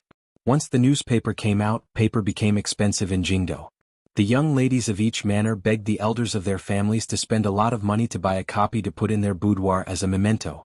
At the same time, they prayed in their hearts that the faintly discernible temple would bestow upon them a man like Sir Fan Jr. The internal court newspaper finally used this opportunity to successfully conquer the Jingdo people in front of the notice board in the 1st Bureau. The second reaction of the palace's joy was rewards. No one knew whether it was the emperor's or the empress dowager's intentions, but the rewards from the palace flowed into the Fan Manor like water. Although the one with the child was Cici, from Fan Jian to Lady Lu to the young lady of the Fan family who was far away studying in northern Qi, they all received great rewards. Fan Xian's official wife, Lin Wanner, received the greatest reward of all. Silks and satins, gold, stone, jade, food and toys were all lined up densely in the manor. It made the wife of the Teng family so busy that she became absent-minded. She thought to herself that the young master had saved the emperor's life once, but it was not as great as the reward he received this time. Cici received a reward and was given a certain title. In any case, Fan Xian didn't understand this title. Even the unborn child in her stomach was given a title first. The newspaper and the rewards, one after another, made the joy of the people in the royal palace spread to every inch of Jingdo. The officials who had given gifts beforehand relaxed. Only Fan Xian was not very happy. He looked at the list of gifts eunuch Yao had brought and shook his head. A complicated emotion rose in his heart. To his father beside him, he said, "What are the people in the palace thinking? What does my child have to do with them?" "These are words said in a fit of pique," Fan Jian said with a smile. "I had thought you would mature a bit. Who would have thought that you would say such words in a fit of pique? What does it matter? What do you think it matters? In the third generation this is the first. The Empress Dowager has been anxious for many years. Finally she can hold a great-grandchild. In her happiness the rewards she gives exceed the norm." Fan Xian smiled coldly and said, "Hold a great-grandchild? Tomorrow I'll send Cici back to Danzhou. Born in Danzhou, raised in Danzhou and let grandmother play with her." This was still in a fit of pique. Cici was pregnant. How could she travel thousands of li? Fan Xian laughed loudly but couldn't be bothered to scold him. Ever since he learned of Cici's pregnancy 4 days ago, this usually serious and upright Minister of Revenue could not hide his true nature. From his face to his bones, a sense of pride and happiness seeped through him. In this world there were not many people who could fight the emperor for a son and win. Furthermore, this son was about to give him a grandson. Fan Xian couldn't help but feel comforted and strangely proud. "When you return to the palace tomorrow to give thanks, don't forget." Fan Xian took a sip of tea and glanced at his son. He found that it was clear that his son had not heard these words. Speaking of which, why has the crown prince never had a crown princess? Fan Xian suddenly thought of something and furrowed his brows. Even if it's in order, the great prince and second prince are both married. A year has passed. Is the palace not anxious about the crown prince's matter? His words were asked naturally and cleverly concealed the probing in his words. Fan Xian was clearly so happy that he didn't realize his son was probing him. He furrowed his brows and said, "As early as 3 years ago, the Empress Dowager was already anxiously planning the matter of the crown princess. The Empress was choosing people from various manors in Jingdo and even picked our manor." Fan Xian shivered. He thought to himself that if his sister had truly become the crown princess, that would have been terrible. It was not that his sister would have been terrible, but he would have been terrible. Wouldn't he have immediately fallen to the crown prince's side and planned the matter of fighting for the throne with his brother? Fortunately, this matter did not happen. Fan Xian continued, "However, for some reason the crown prince never agreed. This can be considered a strange matter from back then. You know the crown prince. In his early years he was rather preposterous. He liked to hang out in the entertainment houses and brothels. He was originally a person with great interest in the matters between men and women, yet he refused to marry." Fan Xian thought for a bit and then said, "But the crown prince's marriage is not something he can refuse just because he doesn't want it. This shows how smart the crown prince is." Fan Jian smiled and said, "To convince the Empress Dowager and Empress, the crown prince had thought a lot. First, he said that the great prince and the second prince were not married yet. The Qin kingdom governed the world with filial piety and paid particular attention to brotherly respect. As the younger brother, how could he rush to get married before his 2 brothers? At that time the great prince was still fighting the Hu people in the west. It was impossible for him to arrange a marriage in such a short time. Although the reason is sufficient, it's not convincing." Fan Xian smiled bitterly and said, "After all this, it turns out I'm the representative of those who marry early. It's natural to be the first to have a child. It's the same logic, but when it comes to the emperor's family matters, it naturally needs to be said by the mouth of a persuasive person." Fan Jian smiled. The crown prince invited the grand tutor of the crown prince, Shu the grand secretary. Shu the grand secretary was a stubborn man and deeply believed that what the crown prince said was reasonable. Not only did he personally ask the emperor to postpone the crown prince's marriage, he even wrote to the north to ask Master Zhuang to speak. Fan Xian laughed. So Mr. Zhuang Mohan also did something like this in the past. Fan Jian suddenly saw the tiredness in his son's eyes. He sighed and said, "Did you not sleep well these past few days? Quickly go rest." Fan Xian smiled awkwardly and took his leave of the study. He had indeed not rested well these past few days. First of all, Cece was pregnant, so he had to be by her side at all times to comfort and be considerate. On the other side, although Warner did not appear to have anything on the surface and was still happily managing Cece's little life, everyone knew that a girl's mood must be full of mixed emotions. Fan Xi felt great heartache and had to take out a lot of time to accompany and comfort her. He had to take care of both sides, so he didn't have much time to rest. In the corridor in front of the study, he stretched and yawned. He shook his head in distress. He suddenly thought of the truth of life he had once thought of a long time ago in the garden of his manor. For a man, marrying too early was always a stupid move. However, the crown prince's insistence on not marrying early was probably based on a very stupid idea. Fan Xian yawned and sighed in his heart. He couldn't tell that the crown prince was a lover. What an ill-fated relationship. Suddenly, he saw Lady Lu walk in with a warm smile and an old man. Fan Xian's gaping mouth couldn't close for a moment. He jumped up and yelled loudly, "You're finally here." The person who had come was not a guest. It was the teacher Fan Xian greatly respected, trusted, and loved, Fei Ti. However, teacher and student met for the first time in almost a year. Between the old and the young, there was hidden wind and thunder raging. The light of knives and the will of swords exploded. It was as if they could throw out a handful of poison for the other to taste at any moment. Lady Lu was an intelligent person. Although she didn't understand the reason, she could see that this was not a place to stay for long. She casually said a few words and then left. She didn't even inform Minister Fan of the important news of Fei Jie's arrival. "Sir." Fan Xian looked at the strange color in Fei Jie's eyes with a not quite there smile and said, "You've been hiding from me for so many days, why have you come today?" Fei Jie glanced at him unhappily and shook his head. "Don't think of anything good. I've tried the medicine and prescription you sent over many times. I don't think there's any problem at all. Basically, it's very difficult." Fan Xian shook his head in distress. He had thought that since Fei Jie was willing to come to the manor, he must have solved this problem. He didn't expect to hear an answer that wasn't so wonderful. All along, he hadn't cared too much about the problem of whether or not Warner could have children.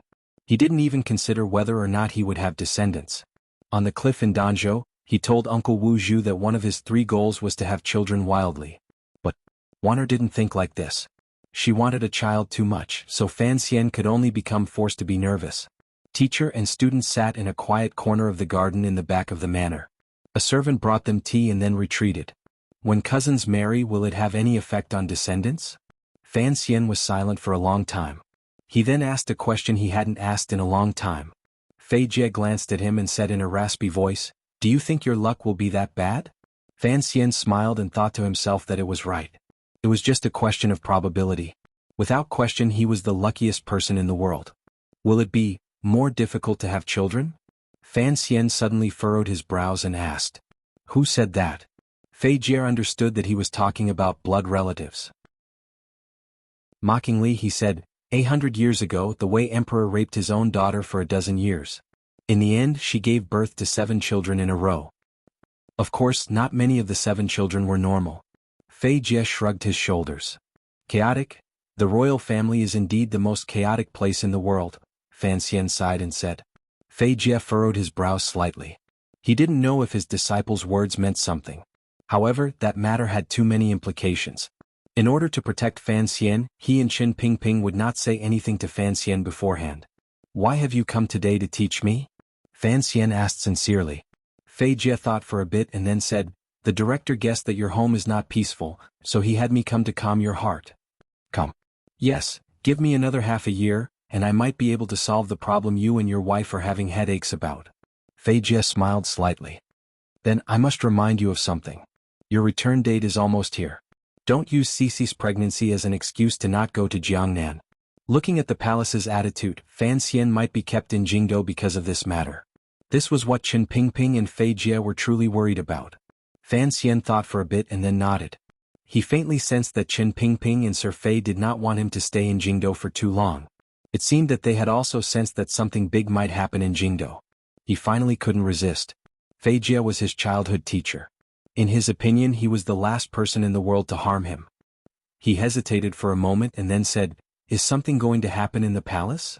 Fei Jie smiled and said, "What could happen?" A glimmer of worry flashed through his eyes, but it was hidden from Fan Xian's eyes. He looked at Fan Xian's face, which was still as clean and untainted as it was a dozen years ago. Involuntarily he thought of the time when he took Fan Xian to dig graves, admire corpses and take out stomachs and intestines. His heart darkened slightly. He smiled gently and said, "In the future when you're alone you have to be careful. Don't be like when you were little, often tricked by others." Fan Xian was slightly startled. A strange emotion welled up in his heart. He hurriedly asked, "Sir, what do you mean by this?" Fei Jie scratched his head and paid no attention to the flying dandruff. "Nothing. It's just that I spend many years wandering in the mountains and am rarely by your side. The strange smoke ice medicine, I've never explained it to you. It was my fault." Fan Xian was very moved and quickly said, "Sir, what are you saying? Without you, I don't know how many times we would have died."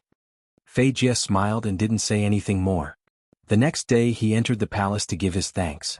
Although Fan Xian was unwilling, he still piled a sincere and grateful smile on his face. He walked all over the palace, particularly in front of the Empress Dowager and the Emperor.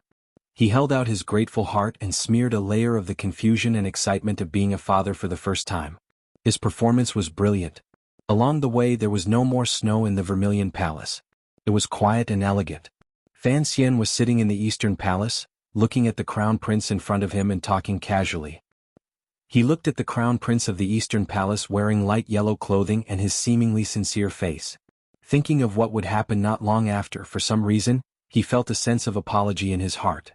The Crown Prince was urging him and his aunt, who was his mother-in-law, to ease their relationship. It could be seen that the Crown Prince was speaking sincerely. However, it was unknown whether he was considering the problem from Fan Xian's or the eldest princess's point of view. Let bygones be bygones. Just like I said to you in Baoyue brothel, why should the matters of our elders affect our present? Chapter 490. This chapter thanks me as a Paijio. I was about to write about the Crown Prince for the last time when I saw his post in the Qing Union Club. I feel the same way. That's sad. Everyone please continue to vote for today's monthly votes. I really can't do it anymore. I have no more excuses, silently and perversely canvass votes. The greater the profit, the greater the lie, and the more outstanding the actor. Fan Xian deeply believed in this.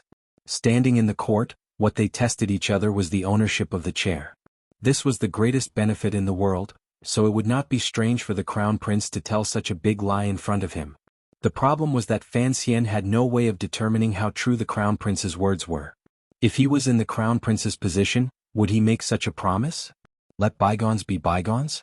Given the Crown Prince's natural position, the Empress Dowager's love, and his unknown relationship with the eldest princess, if he also had Fan Xian's support from the Overwatch Council and Palace Treasury, no one would be able to stop his ascension to the throne. If he could obtain Fan Xian's support, it seemed that the Crown Prince could make enough sacrifices. The problem was, given Fan Xian's life experience and knowledge, he did not think that this kind of transaction would happen unless the Crown Prince truly became a fatherless person. If he truly became such a person, how could Fan Xian dare to sit next to him? He chatted warmly with the Crown Prince. Occasionally he would think of when he first entered Jingdo, the Crown Prince's good attitude toward him in those stories. The complicated clouds in his heart grew thicker. Is Wanner all right? After walking around the royal palace for so long, only the Crown Prince was the first person to directly ask if Wanner was all right. He asked very directly. Fan Xian smiled.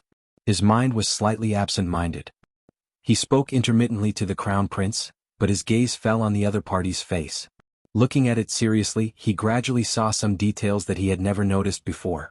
The Crown Prince was very lonely and pitiful. As he walked out of the Eastern Palace, the sun had gradually set. The faint red light of dusk shone on the Vermilion Palace walls and gradually spread out. It covered the cold-resistant short plants and palace buildings around him in a layer of red, an inauspicious red. Fan Xian placed his hands behind his back. His expression was calm as if he was deep in thought. His thoughts were all on the Crown Prince. Thinking about it now, Fan Xian realized that of the 5 princes, including himself, the most pitiful was the Crown Prince. He was only a little older than Fan Xian, and the Yi family had been destroyed before Fan Xian was born. What about the Crown Prince? 4 years after the destruction of the Yi family, on a night of bloodshed in Jingdo, the Crown Prince's maternal family was slaughtered to the last. His maternal grandfather died at his father's hands. He lost far more family than he did. From then on, the crown prince lived alone in the palace, living in anxiety and unease. The only people he could rely on were the Empress Dowager and the Empress who loved him dearly. No, the Empress did not count. Just as his father had said in the past, the reason the Emperor did not abolish the Empress and make it difficult for him to inherit the throne was because the Empress was extremely stupid. Her relatives had been completely slaughtered. This kind of situation was exactly what the Emperor needed. The only person the crown prince could rely on was the Empress Dowager. As he gradually grew up, the environment of the palace and the Empress' deep memories of the past created the crown prince's mediocre and slightly timid personality. He had no friends and could not have friends. He could only be silent. However, the Qing Emperor did not want the successor he had chosen to be silent forever, so he picked out the second prince with the intention of sharpening the crown prince's knife. In the end, he picked out Fan Xian and took down the second prince to continue to sharpen the crown prince.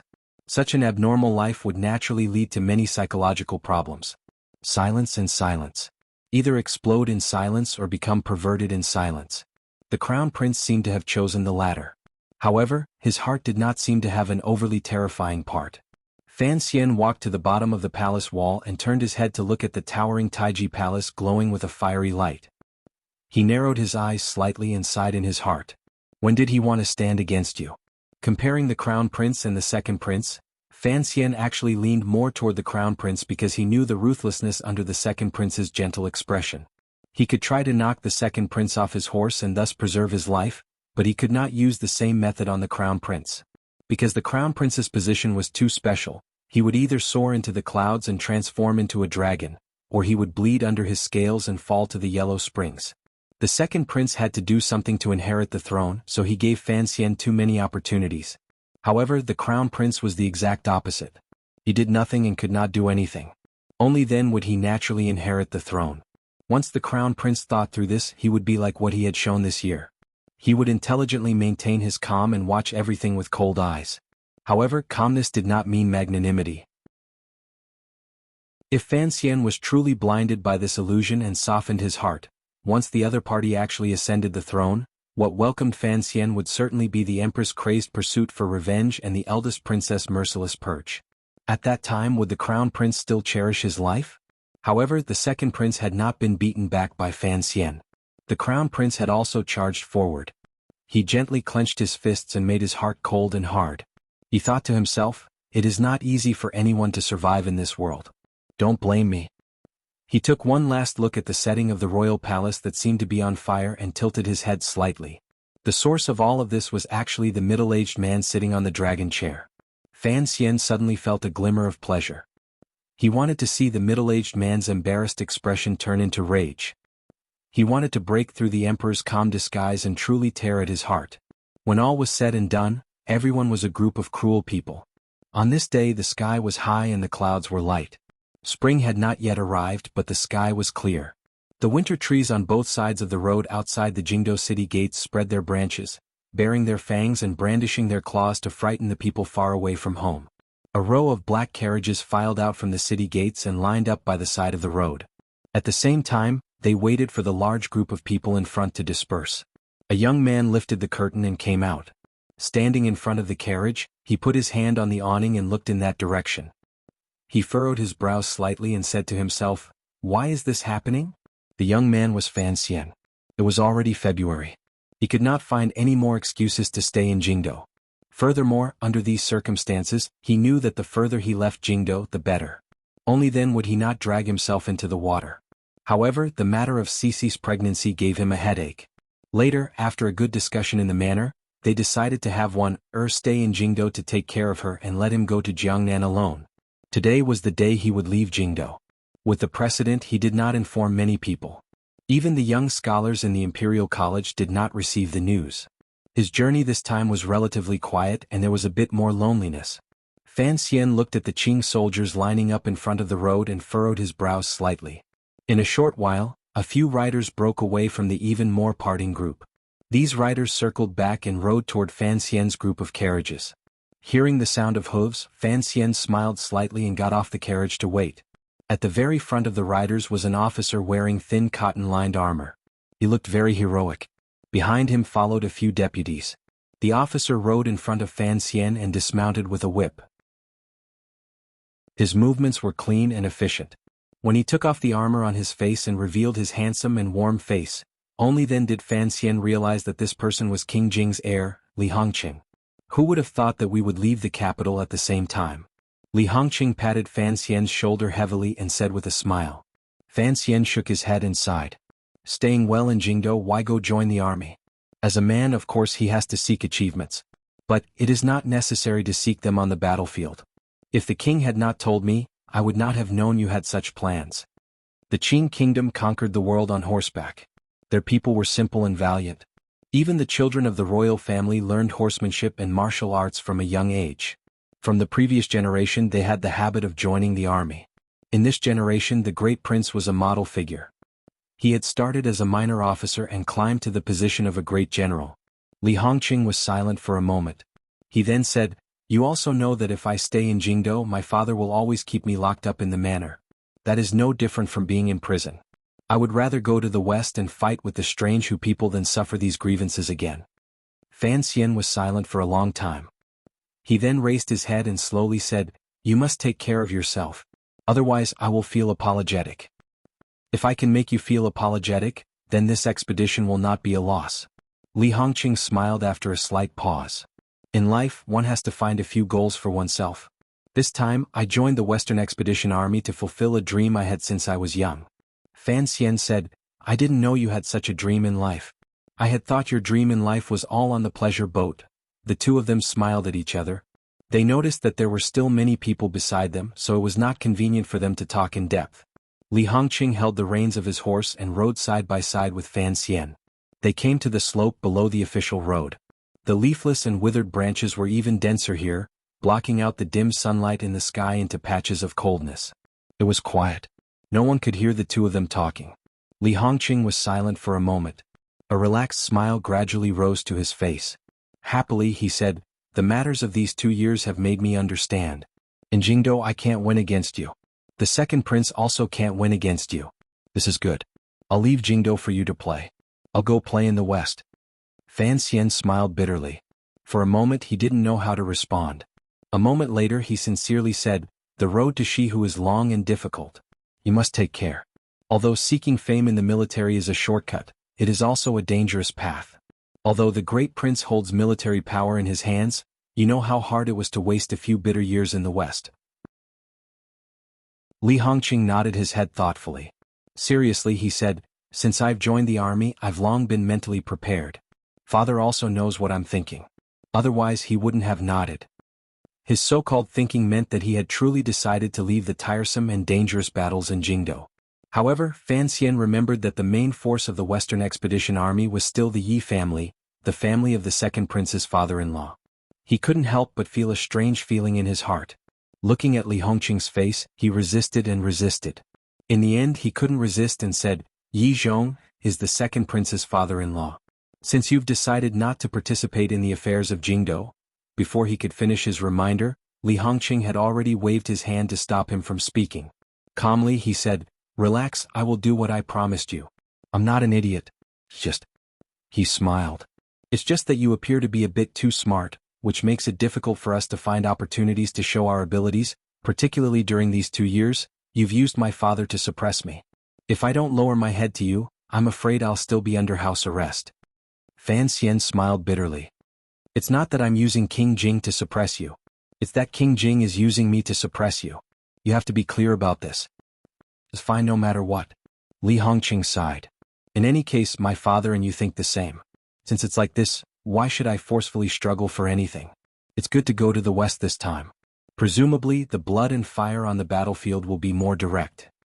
He suddenly calmed down and looked into Fan Xian's eyes.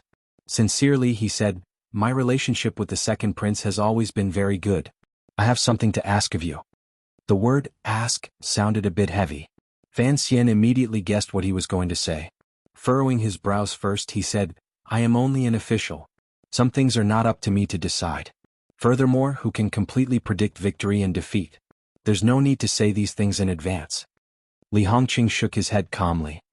"You didn't let me say it in advance because you were afraid you wouldn't dare to promise me something. You're right when you say victory and defeat are uncertain. No matter how you look at it, it's impossible for you to defeat them in a few short years. For some reason I feel that in the end you will win. I'm flattering you? Fan Xian smiled bitterly. But don't forget he is after all your brother, blood brother. Li Hongqing looked into his eyes and said seriously, if that day really comes, I hope you can let him live. You think too highly of me. Fan Xian turned his body slightly and gazed in a certain direction to the side of Jingdo. Calmly he said, he is a prince. No matter how much power we as officials have, we cannot decide his life or death. Furthermore, you said you want me to let him live. If one day the second prince catches me, will he let me live? His voice gradually became cold. I've given the second prince enough time to think. You know why I've shaved off his wings this year. But he won't do it. His heart is too big, so big that he can't control it. Since it is so, if I still extravagantly control myself, then I am looking for death. Li Hongqing slowly lowered his head and said, since he was 10 he was forced onto the path of fighting for the throne. After all these years, it has already become his unchangeable goal in life. Even if you beat him until he is the only one left, he will not be satisfied. That's the principle. Fan Xian's expression gradually became cold. He raised his right arm and pointed in a certain direction he was facing. A few dozen li from here is the Fan family's country estate. Do you know what's there? Li Hongqing glanced at him. There are 4 people buried there. Fan Xian lowered his arm and said. Fan Xian put down his arm. The 4 guards of the Fan family are buried. They were with me after I entered the capital. They were killed on Yolan Street. He continued, the attack on Yolan Street was the eldest princess's idea and the second prince's arrangement. Although you were used, you can't deny that no matter how you look at it, you are an accomplice. From that day on, I swore that in Jingdo if anyone else wanted to kill me, I would not show any mercy to them. During these 3 years too many people have died. Many people have died on my side and many people have died on their side. The hatred between the 2 sides has long become blood in the mud. No matter how it is washed, it cannot be washed clean. Since the second prince thinks he can continue to drag it out with the Yi family's help, then I will drag it out with him. Fan Xian turned his head to look at Li Hongqing and slowly said, since the second prince refuses to back down, then this matter has already become a situation of life and death. You want me to show mercy to him, but have you ever thought that this is equivalent to harming my own life? Have you ever thought that the request you make of me is very unfair? Very unfair. Li Hongqing laughed self-mockingly and sighed. I only hope that this matter can end peacefully. That depends on the crown prince and second prince's hearts. Fan Xian said something very similar to the emperor's. I am only the knife in the emperor's hand. For this matter to end peacefully, it depends on how these 2 perform in front of the emperor. He paused and suddenly felt that speaking to Hongqing so mercilessly at this moment of separation seemed too harsh. He couldn't help but shake his head and soften his tone. You didn't have to stay between me and the second prince on your trip to the west this time. It was a very wise decision. From my perspective, I must thank you. Thank me for what? Li Hongqing smiled bitterly. Thank me for escaping so that when you swing your knife in the future, you won't have the heart to? Both of them laughed. Seeing Li Hongqing's hand hold the reins, Fan Xian's heart jumped. For the 3rd time he said, this trip to the west will be difficult. You have to take care.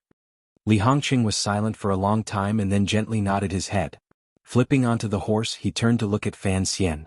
A moment later he quietly said, if I die in the west, remember to quickly tell Ruoro the news of my death. Since I'm dead, she won't have to keep hiding in the north. After all, it's a foreign country. Fan Xian knew that the crown prince had guessed the truth behind his sister's study abroad. A wave of shame involuntarily welled up in his heart. Raising his hands in a salute, he forced a face and scolded, come back alive. Li Hongqing laughed loudly and cracked his whip. The fine horse charged up the slope. Leading the other 3 riders, they rode straight west along the official road, kicking up plumes of dust. Fan Xian watched this scene with narrowed eyes and secretly prayed for Hongqing's safety. At dusk, the Overwatch Council's carriages heading to Jiangnan once again passed by the little valley where they had been attacked. Along the way they could occasionally see the battle marks left on the rocks. Fan Xian licked his slightly dry lips. A powerful murderous intent surged in his heart. This trip to Jiangnan was to wrap things up. After he had settled everything, he would have to think of a way to chop off the head of that old cabbage farmer of the Qin family. Ever since Qin Heng had been transferred to the position of deputy of the Bureau of Military Affairs and lost his position in the Jingdo garrison, the old Qin master still did not attend court as usual. Fan Xian also did not go to the Qin family for New Year's greetings. He only sent a generous gift. Perhaps they did not know that Fan Xian had already guessed who the true culprit of the attack in the valley was. At this moment, Fan Xian was calculating in his heart how the emperor had arranged things. Using the attack in the valley, a few important positions in the court had already been changed to new people and successfully carried out a new generation. However, the old Qin family and the Yi family's prestige in the military was still very strong. The emperor would certainly not be satisfied with the current situation. What exactly would the emperor do? Fan Xian often asked himself if he was sitting on the dragon chair. The purge of the military this time would certainly be done more thoroughly and not as small as it was now. It would still give these military elders enough opportunities to move around. Perhaps it was the sudden advance of Shi Hu that messed up the emperor's overall plan, or perhaps it was the young northern Qi emperor's clever release of Shang Shanhu that forced the emperor to temporarily keep Yan Xiaoyi. However, of the Qin kingdom's 7 roads of elite soldiers, there were still 4 that had not been moved. The corps generals the great prince had raised on the western expedition had yet to be used on the battlefield. Was there a need to rely so heavily on Qin Yi and Yan's old power? Fan Xian shook his head and faintly guessed at a certain possibility such as showing weakness, seduction, or seduction like the red plaque girl. However, this kind of plan appeared too absurd and suicidal. Even someone as impudent as Fan Xian did not believe that the emperor would disregard the survival of the Qin kingdom and make such an arrangement. The group of carriages passed through the valley and traveled a few more li before meeting up with the 500 Black Knights. After the silver-masked Jinggu came forward to greet him, he silently retreated back into the Black Knights. With 500 Black Knights patrolling left and right, in the heart of the Qin kingdom, there was no longer any power that could threaten Fan Xian's safety. Fan Xian's heart suddenly jumped. He furrowed his brows and gently clapped his hands. The carriage moved slightly. A common official of the Overwatch Council lifted the curtain and walked in. Fan Xian glanced at him and said with admiration, "No wonder you are the best assassin in the world. Your ability to disguise is indeed much stronger than mine." The shadow didn't smile. Lifelessly he asked, "What orders do you have?" "Return to the capital." Fan Xian stared into his eyes and said in an unquestionable tone, "Immediately return to the director's side. From now on, don't take a step away from him. You must ensure his safety." The shadow furrowed his brows. He had been personally arranged by Chen Pingping to come to Fan Xian's side. Unexpectedly, Fan Xian suddenly had him return to Chen Pingping's side. Fan Xian didn't explain anything. Straightforwardly he said, "You know my strength. You also know that he is a cripple. Go." The shadow thought for a bit and nodded. In a moment he left the group of carriages and became a black shadow. Leisurely passing through the valley and fields, he headed toward Jingdo. Fan Xian confirmed that the shadow would return to Chen Pingping's side. His tense heart finally relaxed. For some reason he felt very uneasy leaving the capital this time. If it was just the matter of the crown prince, it shouldn't be enough to endanger the old cripple's safety. However, Fan Xian felt a faint fear. He kept feeling that something big beyond his imagination would happen in Jingdo. Once something big came, the people in the palace would not know about the secret power at his father's side. Furthermore, his father had always hidden it well. Even if Jingdo was in turmoil, he would not be the primary target. Chen Pingping was different. If something big really happened, the first thing those people would do would be to gather all their power and think of all ways to kill him. Kill the old dog the emperor relied on the most. This was a truth that had long been proven in the decades of turmoil in the land. If they wanted to kill the Qing emperor, they had to first kill Chen Pingping. Although Fan Xian knew what kind of power and shrewdness the old director had and how terrifying the defenses outside Qin Garden were, without the shadow by his side, Fan Xian still felt uneasy. The group of carriages traveled south and south. They passed through the hills beside the Wei River, traveled through the mountains north of the river, crossed the river, passed through the newly built dikes and arrived near Yingzhou.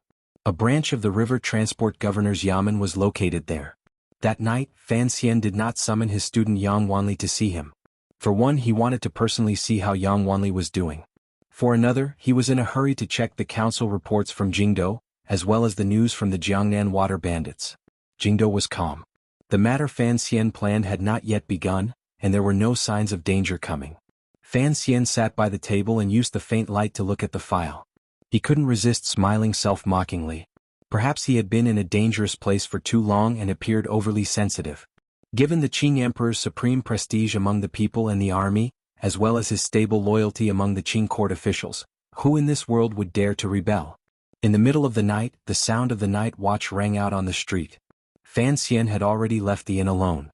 He wore a black night traveler's robe that covered his face. Since the situation in the world had not moved, then he had to start on a few small matters. In a broken-down temple outside the city, Fan Xian found the green banner and saw 13th Wang, who was staring at the statue in a daze with his eyes wide open. "I am very satisfied with the little archer's matter." Fan Xian sat across from him and smiled slightly. "I just heard you were also heavily injured. I didn't expect you to be recovering so well." 13th Wang smiled bitterly and said, "My body might be a bit sturdier than others." "It's good that it's sturdier because I'm about to arrange something for you to do," Fan Xian said with a smile. "I will slowly return to Hangzhou and Suzhou, but you have to go first to meet with someone. Then you will appear on my behalf and help me collect some debts." "Debts?" "Yes," Fan Xian sighed. "What a large amount of debts." 13th Wang glanced at him and said, "I can't help with the Ming family matter. You know my brother disciple Yun has been keeping an eye on them." "Nonsense. If it wasn't for Yun Jilan keeping an eye, why would I have you go?" Fan Xian smiled. "This is a business matter. I don't want to fight and kill with Dongyi, so it's most appropriate for you to appear." 13th Wang smiled bitterly and said, "I am only expressing my teacher's attitude. It doesn't mean I will represent my teacher to suppress brother disciple Yun. I am also not stupid enough to believe that Dongyi will have internal strife." Fan Xian shook his head and looked at the green banner by his side. "However, the owner of this account is me, but it is not convenient for me to appear. Even my students and subordinates cannot appear. I had originally wanted to get a random stranger to do it, but I was afraid the Ming family would be forced into a corner and kill that stranger. Your skill is high, so you don't have to be afraid of these vulgar threats to your life." 13th Wang said in shock, "Why do you trust me so much? Aren't you afraid I'll swallow these accounts? Aren't you afraid I'll make it clear to the Ming family?" "You won't be able to swallow it. You're just going to pretend to be a professional manager." Fan Xian didn't care if he understood these new words and straightforwardly said, "As for the Ming family, I have already tied it down. You just need to go out and tighten the knot." 13th Wang sighed sorrowfully and said, "Sir Fan Jr., I am not your killer." Attitude, Fan Xian smiled and comforted. Fan Xian smiled and comfortingly said, "Attitude decides everything. Since that teacher of yours wants to stand against the wall, then he has to make his attitude clearer. Otherwise, after the Ming family completely collapses, I cannot guarantee that the Eastern Road will be smooth. If the Eastern Road is not smooth, the Qing Kingdom will also suffer." 13th Wang didn't like being threatened. Chapter 491. The temperature in Jiangnan was much warmer than in Jingdou. Although the area around Suzhou and Hangzhou had also experienced heavy snow before, the snow clouds in the sky pulled directly from the seashore to the heart of the Qing Kingdom, enveloping all of the fields and rivers in white snow. As the year passed and winter came to an end, the snow in Jiangnan stopped. Once the sun came out, the snow melted into ice. Immediately there was no longer a harsh chill. Even the branches of the trees on the side of the road outside Suzhou had already extended out tender little furry leaves. The current master of the Ming family, known as the wealthiest merchant in the world, Ming Qingda, was sitting in a pavilion on a small hill in Ming Garden. His gaze went over the tall courtyard walls and landed on the tender greenery between the trees. Although Ming Garden's courtyard walls were very high and once the doors were closed, it would become a heavily guarded fortress. However, these high walls could not block his gaze and could not hide the still weak but gradually burgeoning sense of spring.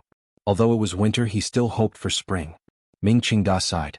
A glimmer of light appeared on his tired and old face. He happily thought that winter was about to pass. The flowers and grass were about to come back to life. His Ming family, this enormous Ming family, should also come back to life. During this year, the Ming family had experienced too many changes. The enormous profits they had obtained from the palace treasury in the past had been halved. The various sales routes were endlessly harassed by the Overwatch Council. The flow of money, goods, and silver was very difficult. Gradually, it felt like the sun was setting in the west. Furthermore, the old matriarch who secretly controlled the Ming family had been forced to death by the imperial envoy. The third Ming master had almost been exiled, and suddenly, there was the seventh Ming master who had stolen the family property.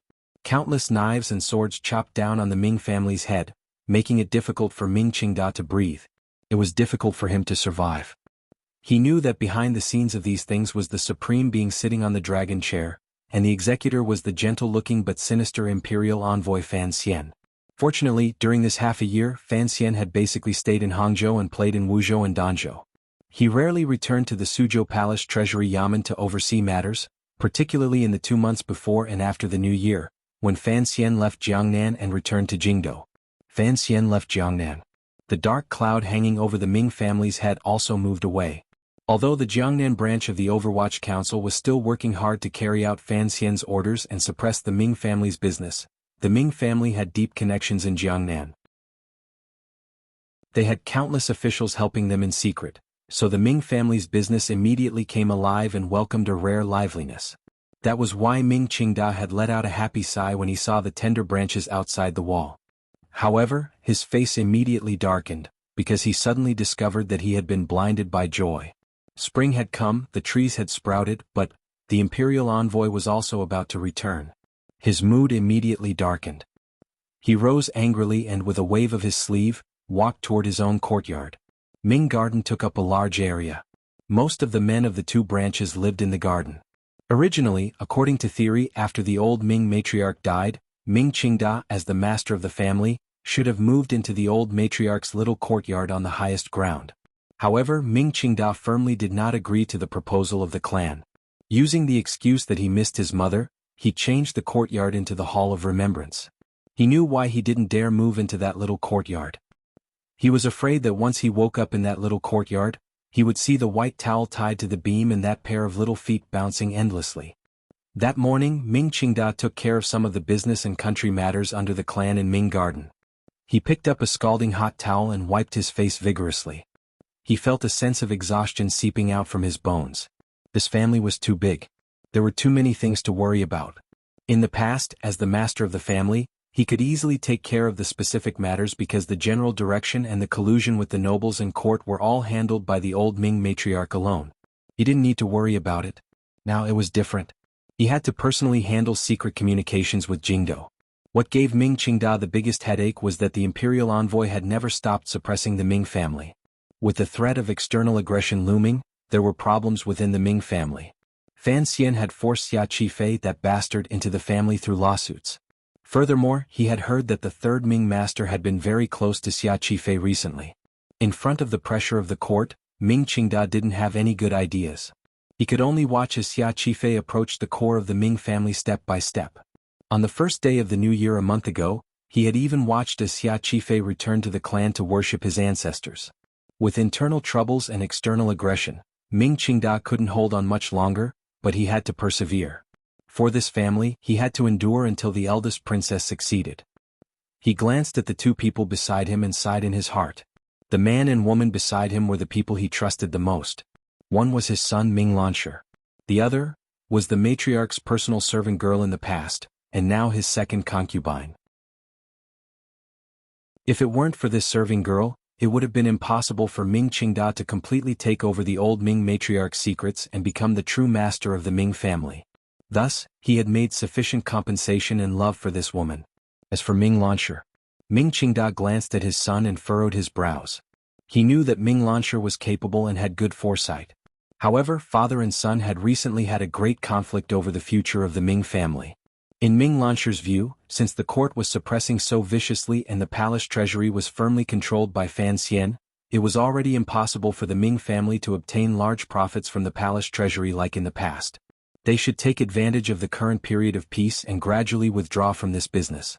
Using the Ming family's large amount of land in Jiangnan and network in various places, they should no longer be a palace treasury royal merchant and turn to the import trade between Qing Kingdom and Dongyi. This way the court and imperial envoy would be grateful.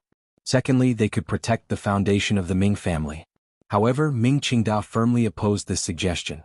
Even though the Ming family was struggling to hold on, he still did not allow the family to have any intention of leaving the palace treasury and developing in another direction. The second concubine left the front hall. Ming Qingda looked at his son and furrowed his brows. "Your suggestion last night won't do." "What?" Ming Lansher said unhappily. "Who can go against the court? If we don't retreat now, when Fan Xian returns to Jiangnan, I'm afraid we won't be able to retreat even if we want to. What can Fan Xian do?" Ming Qingda glanced at him and said, "Can he move troops and kill us all? Who knows? That imperial envoy is the emperor's illegitimate child. If he really messes around, Who would he be afraid of? Ming Lansher knew that Fan Xian would not use such a method, but he still couldn't resist saying it. We also have people in the palace? Ming Qingda furrowed his brows. The Empress Dowager, Empress, eldest princess.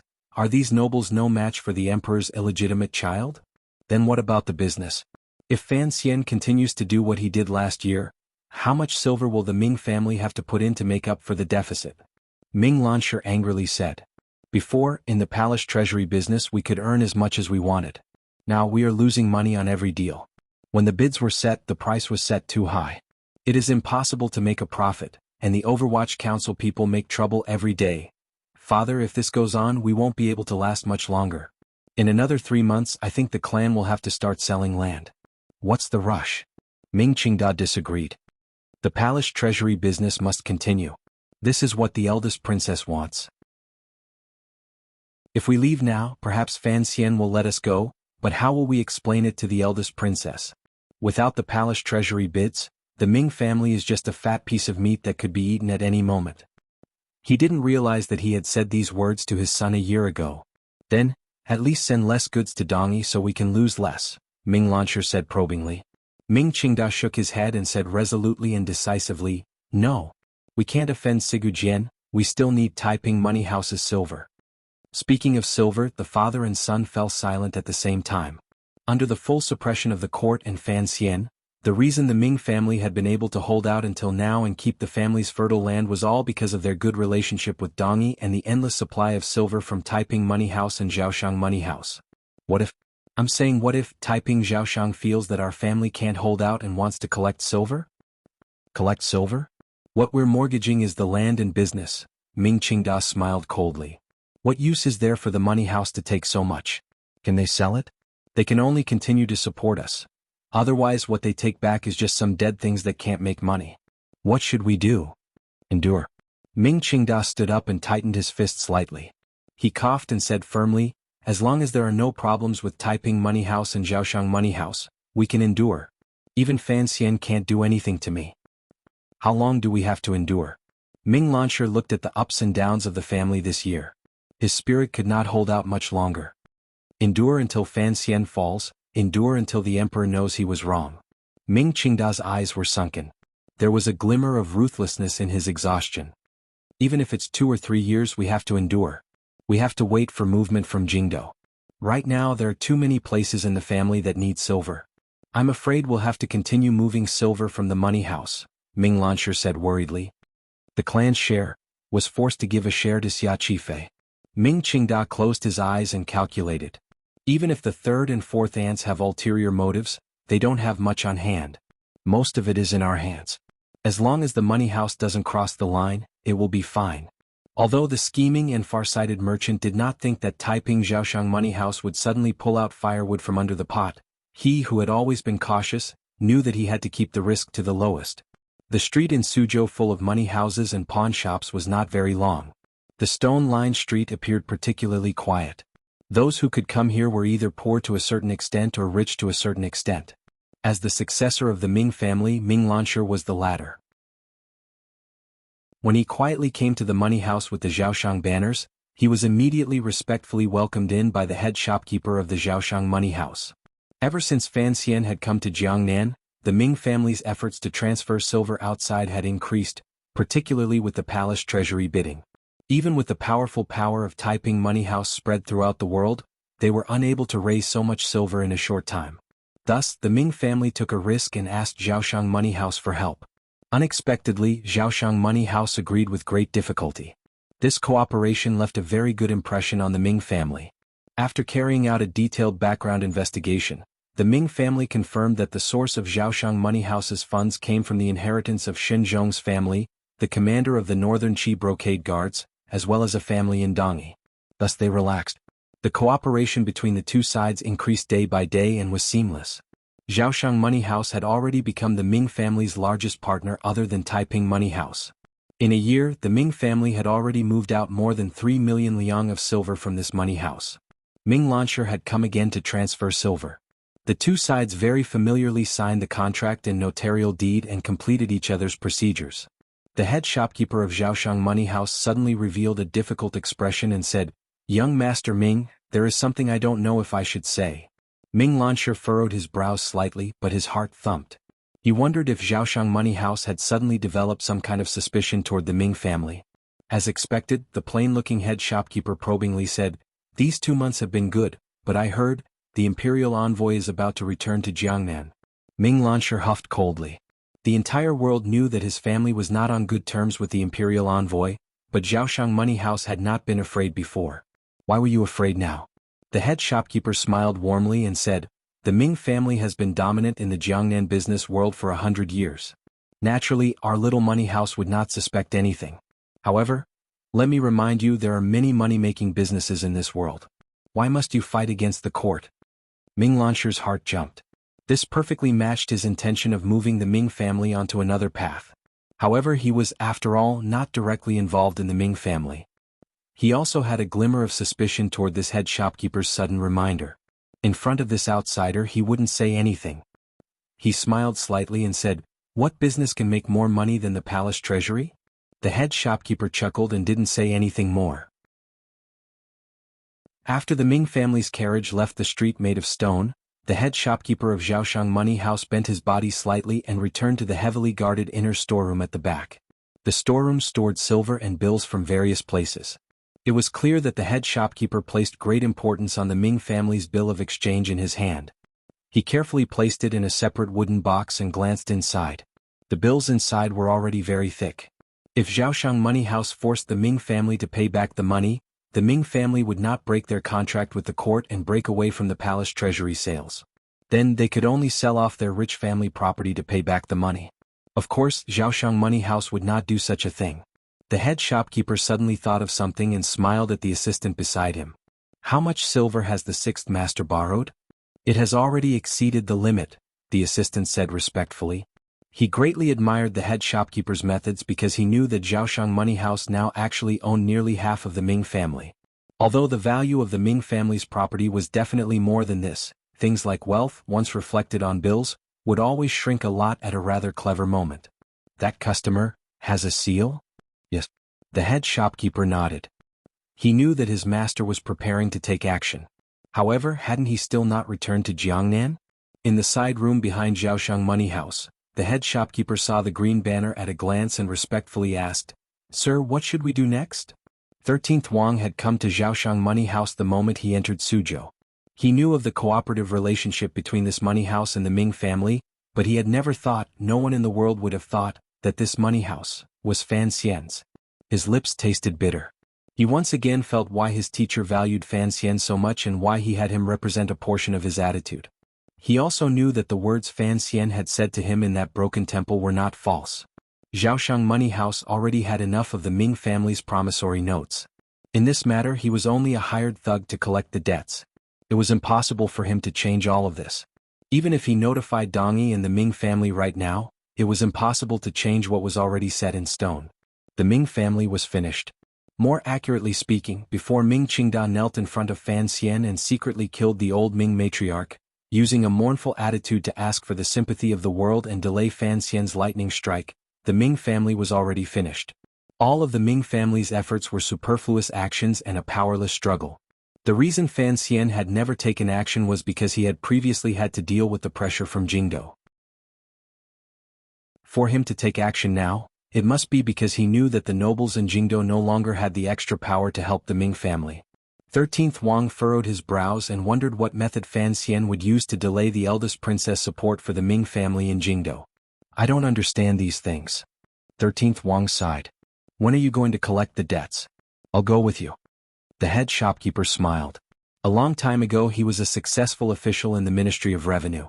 Now he was a successful usury operator. When it came to clearing shops he was very good at it. There will be more actions from the owner's side. I'll have to trouble you to wait a few more days in Suzhou. 13th Wang thought that if Fan Xian wanted to clear out the Ming family, relying on promissory notes alone would not be enough. What other actions would he take? Fan Xian's actions in Jiangnan began early because he needed this time difference.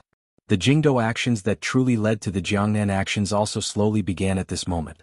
One day in February the owner of the Dongyi embroidery shop, who had been dragged around until his head was in a mess, finally received a piece of good news. The banknotes he had sent out had worked.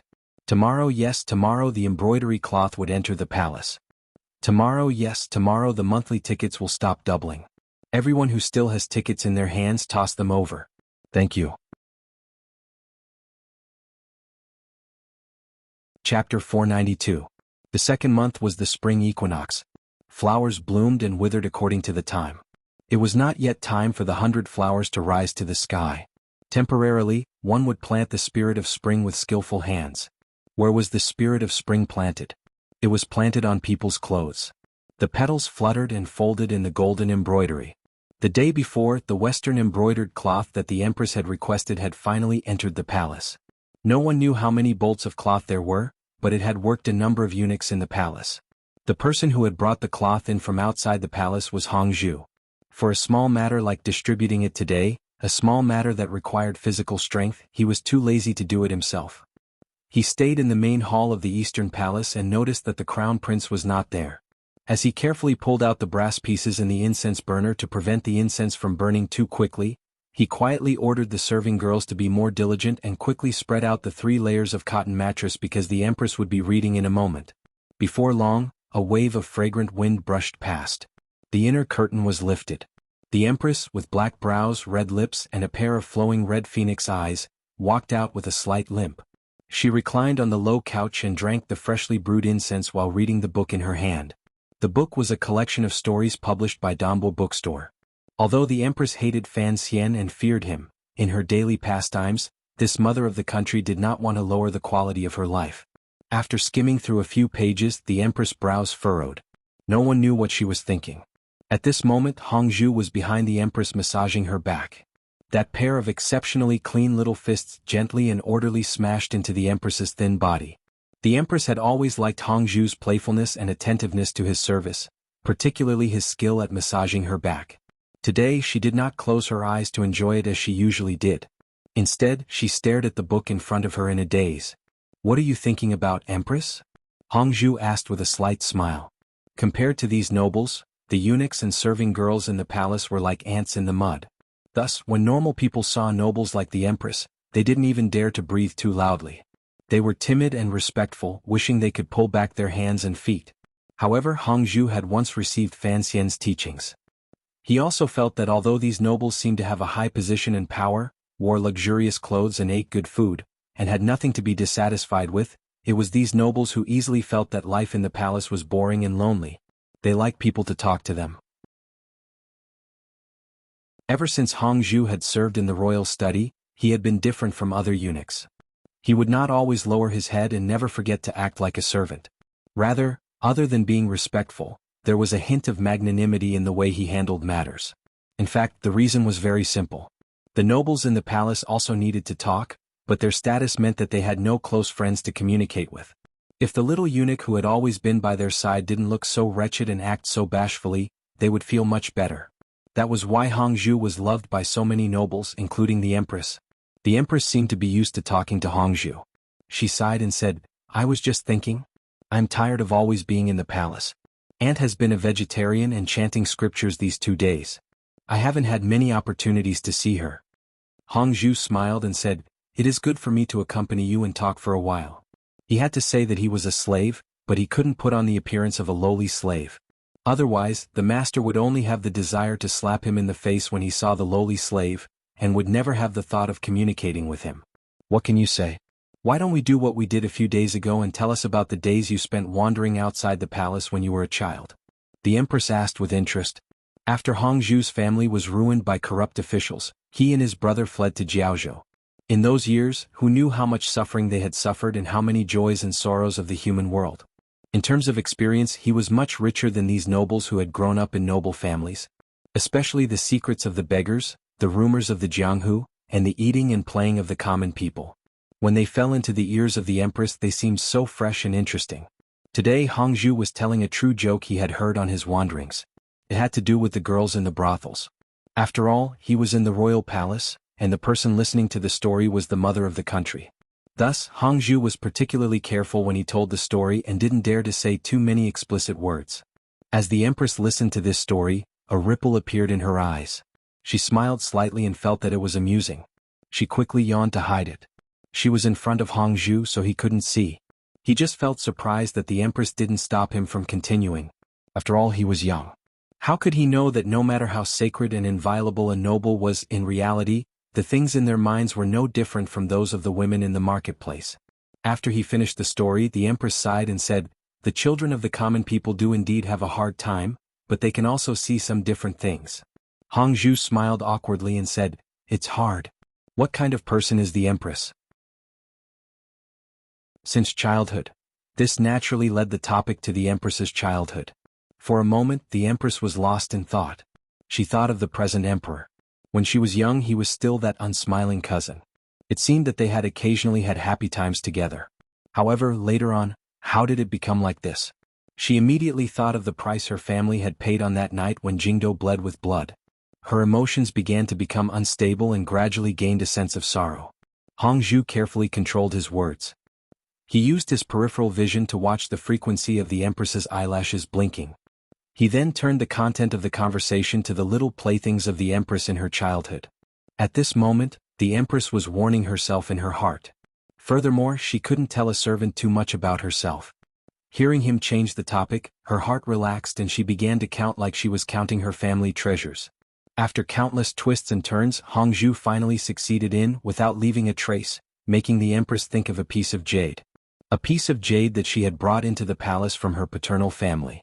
The Empress gestured at the size of the jade and said with a smile, "The quality of that piece of jade is not bad. Of course, it can't compare to the tribute stored on Dong Mountain. However, it would still be a rare quality in a normal noble family. Oh right, that was given to my paternal family by the previous emperor. Thus, the engraving on it is the emperor's style. It is impossible to wear it outside." The Empress unintentionally pointed at her chest. Although she was wearing a thick winter coat, her fingers still sank into her ample bosom. Hongzhu gently swallowed and quietly said with a smile, "I don't think I've seen the Empress wear it in the palace. Although that jade pendant is quite warm, the water is too shallow. I used to wear it when I was a girl, but it doesn't suit me now." Hongzhu fawningly said, "Your Highness is a heavenly beauty, not less beautiful than before. What difference is there between you and a girl? No matter how shallow the water, it is still suitable." A stern look flashed in the Empress' eyes. She lowered her voice and shouted, "Your words are getting more and more impudent." Hongzhu's expression was filled with shock. He quickly slapped himself heavily in the mouth, but he still did not notice the trace of a satisfied smile at the corners of the Empress' lips or the growing meaning in her eyes. Yesterday the Empress had learned of the news of the embroidered cloth entering the palace. Naturally, she did not worry about such a small matter. Naturally, there were rules in the palace to send it to the various palaces. The Empress Dowager's side was the first, as well as the famous ladies in the palace. In the end, it was the eldest Princess Guangxin Palace. Although the Empress had never liked this sister-in-law for the sake of her son, she had to be careful. At this time, the back room of the Eastern Palace was busy distributing the embroidered cloth. After Hongzhu served the Empress, he had nothing else to do. With nothing to do, he stood outside the door and stared at the slender serving girls busying about. His gaze swept across the serving girls' full and slightly perky buttocks. Suddenly he felt a pain in his waist. Turning his head to look, he saw a charming palace maid glaring at him hatefully. He couldn't help but scold in a low voice, "Shioa, you're crazy. There are so many people and this is in the palace." This serving girl, who was brave enough to pinch the head eunuch in the Eastern Palace, was the Shioa that Fan Xian had once heard of. She was also the companion that Hongzhu had found in the loneliness of the palace. Shioa bit her lower lip and muttered, "Where are your eyes looking? You also know this is in the palace?" Hongzhu chuckled and said a few words of comfort. He thought to himself, as a eunuch, he could only use his eyes and fingers to satisfy his cravings. What was there to be jealous about? He didn't think much of it. However, he suddenly thought of something and asked curiously, "What are you doing here?" His heart suddenly jumped. Lowering his voice, he said, "Don't tell me she wants you to go to the various palaces to deliver embroidered cloth?" Shioa looked curiously at his nervous expression and said with slight surprise, "No. I don't know what happened today, but the Empress suddenly remembered a small object that she hadn't used in a long time and wanted me to go into the side room to look for it." Hongzhu's mood relaxed slightly. He carefully asked, "What object is it?" "A light green jade," Shioa pouted. "I don't know who was the one who talked too much and made the Empress think of this thing. It's something that hasn't been used in many years." How could she find it in such a short time? If she can't find it, how will she explain it to the Empress? Hongzhu was overjoyed. He knew that what he said earlier had finally had an effect. The Empress had finally remembered to find that piece of jade. At this moment, a serving girl covered her mouth and laughed as she walked past the two of them. Xiaoer angrily said, "What are you laughing at?" The serving girl stuck out her tongue and said, "Only you guys can laugh, but I can't?" The Qin Kingdom's kingdom was actually not as bright and grand as the common people imagined, but it was also not as dark and terrifying as the novels made it out to be. Particularly in the Eastern Palace, the Empress was well aware of her weakness and helplessness, so she purposefully put effort into these details. She was relatively gentle toward the serving girls and eunuchs and not very strict with the emperor. She had the intention of building a good relationship. Hongzhu was also someone who was used to being careful. Even though he had become the head eunuch, he was not very bossy toward the people below him. That was why the serving girl dared to joke around with the two of them. "Where are you going?" Hongzhu smiled slightly as he looked at the serving girl, as well as the little eunuch holding 2 rolls of high-quality embroidered cloth behind her. The palace maid giggled and bowed, saying, "This is for Guangxin Palace." Hongzhu smiled and nodded, allowing her to go. The serving girl was called Wang Zhuer. To have a surname meant that she was a rather favored figure in the Eastern Palace. She brought 2 little eunuchs to Guangxin Palace. Knowing the eldest princess's habits, she waved her hand and had the 2 little eunuchs wait outside while she laboriously carried the embroidered cloth in. Naturally, there were eldest princess serving girls in the palace to receive it. Since it was someone representing the Empress, the eldest princess casually said a few words to the serving girl, asked after the Empress and sent her out. When Guangxin Palace was quiet and empty, the eldest princess moved behind the screen and looked at the Qin Kingdom's crown prince, whose face was full of happiness. Smiling warmly, she said, "Have you memorized the 3 strategies for governing a country?" The crown prince gazed at her with infatuation and nodded his head. Gently holding the eldest princess' soft, almost boneless hand like he was holding a fragile and easily broken piece of jade, he brought it to the side of his face and rubbed it against it. In a quiet voice he said, "Qian'er has already memorized it." The eldest princess gently used a finger to touch the spot between his brows. Looking at the familiar mark between the crown prince's brows, for some reason, her heart throbbed and then softened. Using both hands to hold his face, she moved her eyes slightly and said in a gentle voice, "Be good, recite it for me." In the Eastern Palace, the Empress was throwing a temper tantrum because the serving girls had searched for a long time and still hadn't found Shui Qing'er's jade. This made the Empress in a bad mood. Xiaoer stood fearfully by the Empress's side. She thought to herself, why does this mistress have to work so hard on that piece of jade?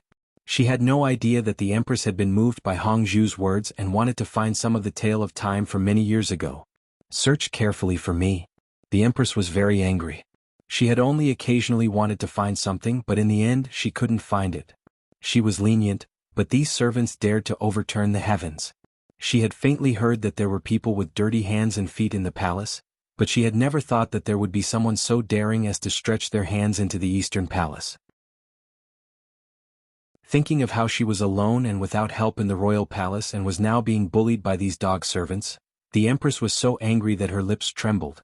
She coldly said to the row of eunuchs kneeling in front of her, "If you can't find it in the storeroom, then search every room." The expressions of the row of people kneeling below were very ugly. They all thought to themselves, are they preparing to raid the palace? The 3 eunuchs on the lower right were so scared their faces were deathly white. Their hearts were filled with shock. All of the old and used items in the Eastern Palace had been stolen out of the palace by them to be sold. The piece of jade the Empress had mentioned earlier was among them. Fortunately, everyone had been frightened badly by the Empress's sharp and dark scolding. Their expressions were not very good, so the little drum in the hearts of the 3 eunuchs was not detected by others. The Empress slammed her right hand heavily onto the table. The emerald ring on her right middle finger shattered with a crack. She angrily said, "Find out who has dirty hands and feet. There's no need to report to me, just directly kill them." Hongzhu lowered his head and looked at the pieces of emerald on the table. He smiled bitterly and thought that this ring was worth much more than the jade. He knew that the Empress wanted to suddenly have an idea and be angry in her heart. She wanted to use this to establish her power in the palace, so he couldn't say much. He bowed slightly and accepted the order. He then led a few high-ranking serving girls and eunuchs to search the palace. In an instant, there was a flurry of footsteps in the side courtyard behind the Eastern Palace. The sound of chests and cabinets being overturned rang out. It was like a raid. It made one's heart tremble unspeakably. The serving girls and eunuchs who were obediently waiting outside the door for their fate's orders were not very worried. Even the 3 eunuchs who had handled it were not afraid. They had done this kind of thing many times. No one would be stupid enough to hide the taboo stolen goods in their own rooms. However, it seemed that some people were indeed that stupid. The 3 eunuchs were dumbstruck. The serving girl who had been looking at them with an arrogant expression suddenly paled. In a sharp voice she said, "This isn't mine. This isn't mine." In order to avoid arousing suspicion, Hongzhu did not personally go in to search. When he saw a eunuch find the jade from under the serving girl's bed, he couldn't resist sighing. Gazing at the serving girl, he shook his head. This serving girl was the one who had sent the cloth to Guangxin Palace earlier. Her face was deathly pale, and her eyes were filled with confusion. With a bang, she knelt in front of Hongzhu and said in a trembling voice, "Young eunuch Hong, it has nothing to do with me, nothing to do with me, nothing to do with me." The 3 eunuchs who had truly stolen the jade looked at each other. They thought, hadn't this jade already been sold out of the palace? How could it suddenly appear in the Eastern Palace and in the hands of that serving girl? The 3 eunuchs immediately broke out in a cold sweat because of the appearance of stolen goods. Who knew what problems would arise from the interrogation later? Hongzhu furrowed his brows and looked at the serving girl kneeling in front of him. He sighed and said, "Tie her up and wait for the lady's orders." A few of the sturdier eunuchs went forward and flipped the serving girl to the ground. They used hemp rope to tie her up securely. The serving girl was already unconscious from fear. She could only endlessly cry out that she had been wronged and say she had never seen this piece of jade. Hongzhu shook his head and went to the front of the palace to report. The 3 eunuchs looked at each other. One of the braver ones followed behind Hongzhu and said in a low voice, "Sir, earlier, the lady's intention was to find the thing and directly beat the lowly one to death. If we tell the lady now, I'm afraid she won't be happy. It wouldn't be good to implicate you." Hongzhu stopped his steps and thought for a bit. This matter is too big. It's best to wait for the masters to speak. As servants, we shouldn't meddle too much. A glimmer of disappointment flashed through the eunuch's eyes. He had originally wanted to borrow Hongzhu's hand to directly kill the serving girl. Then, no matter how the jade entered the palace again, as long as the person was already dead and the jade came back, it would not be traced back to him. He had not thought that Hongzhu would still go ask for the empress's orders. How could it be so simple? Hongzhu smiled coldly and glanced at him. How could she be so daring to steal something from the palace alone? There must be someone else helping her cover it up. Even if there wasn't a helper, where did this thing come from? In a bit, we will have the people of the internal court investigate it carefully. We will certainly be able to find the source. The eunuch's heart chilled. He thought to himself that the source, if the investigation continued, wouldn't the 3 of them be pulled out? No matter what, he did not dare to admit this matter to Hongzhu. He only asked probingly, "I wonder how the empress will deal with this. If they truly find the scourge in the palace, beating her to death is good. I'm just afraid that she will be thrown into the celestial prison and tortured by the Overwatch Council." Hongzhu sighed. The eunuch's eyes turned and he swallowed fearfully. After all, this is a palace matter. If the people of the Internal Court and Overwatch Council investigate, I'm afraid the Empress will lose face. How about, we investigate it ourselves first? Hongzhu seemed to be moved by these words. Glancing out of the corner of his eye, he happened to see a glimmer of murderous intent in the eunuch's eyes. He smiled and nodded his head, ordering, "Investigate it carefully." When they arrived at the bedchamber in the front of the palace, Hongzhu's expression changed. He first told the Empress the information he had already found. He then sincerely urged the Empress to deal with the matter with leniency. After all, the Empress Dowager had been on a vegetarian diet these days. If someone died, she would probably not be happy. The Empress was originally very angry, but after Hongzhu's persuasion, her anger gradually dissipated. She held Shui Qing'er's jade in her hand and slowly stroked it. Furrowing her brows, she said, "That makes sense. However, death can be forgiven but punishment cannot be avoided. Give the order to beat him heavily." Hongzhu accepted the order and was preparing to go to the back when the Empress called him back and said, "What are you going to do? Just give the order, stay here with me. I've always heard you boast about your dexterity with your hands.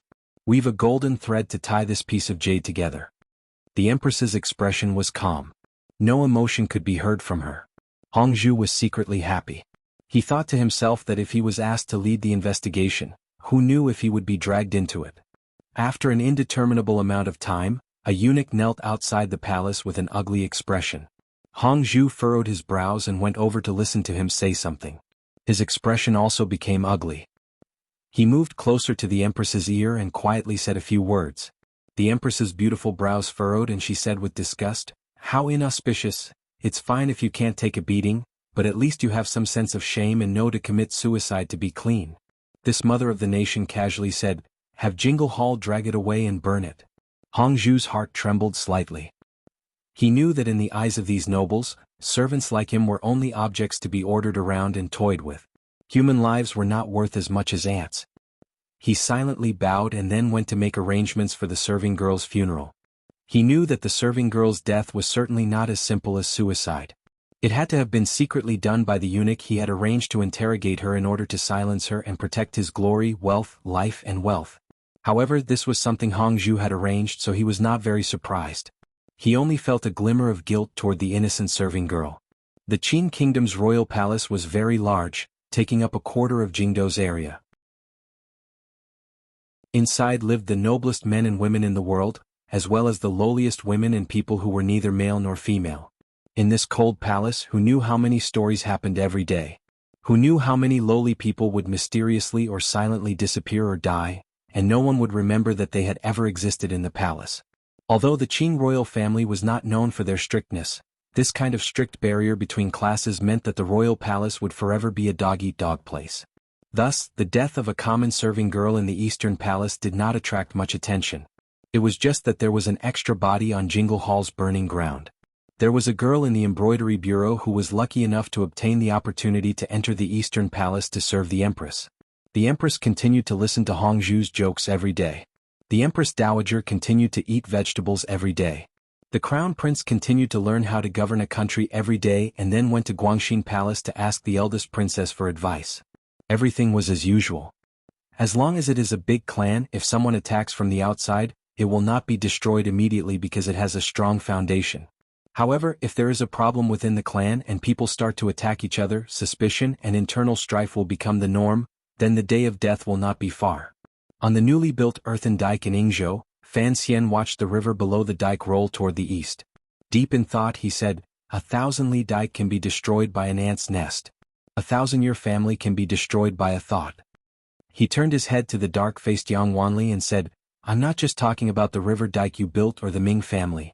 I'm also talking about the world." Fan Xian did not make his words clear. He calculated the time. Today should be the day the serving girl died. After a few more days, when the rumors spread and the emperor noticed the strange death of the serving girl in the Eastern Palace, given his suspicious nature, he would certainly find many problems. The tranquility and harmony of the royal family on the surface might cause an unexpected upheaval because of the death of that palace maid. "I'm seriously asking for your monthly votes here. In a few hours, the doubling of the monthly votes will end, and the friends behind me have narrowed the gap by 600 votes in one night. I'm feeling a little tight. I want to be in the top 3 this month, and these few hours will play a very important role. So, please throw the votes in your hands over to me and tamp down the soil and stones. Thank you, thank you."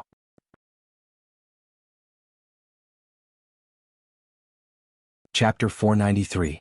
Yang Wanli glanced at Fan Xian beside him and said, "Teacher, the Jiangnan matter has been settled. You don't have to worry too much." His words were spoken with sincerity.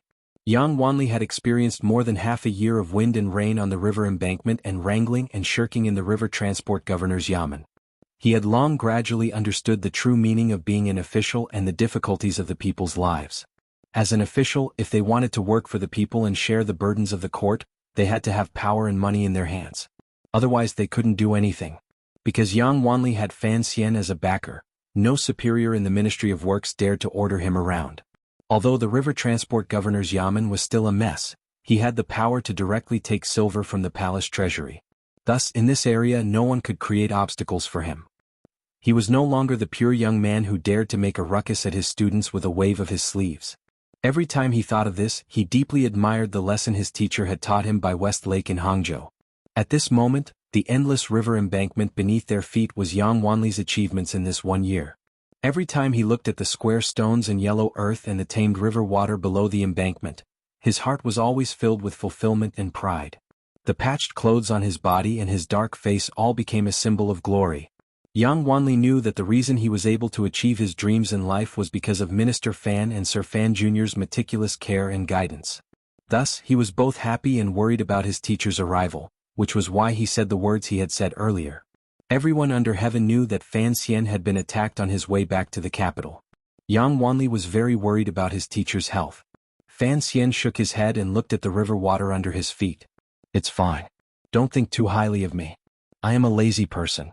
I won't be busy with government affairs and harm my health.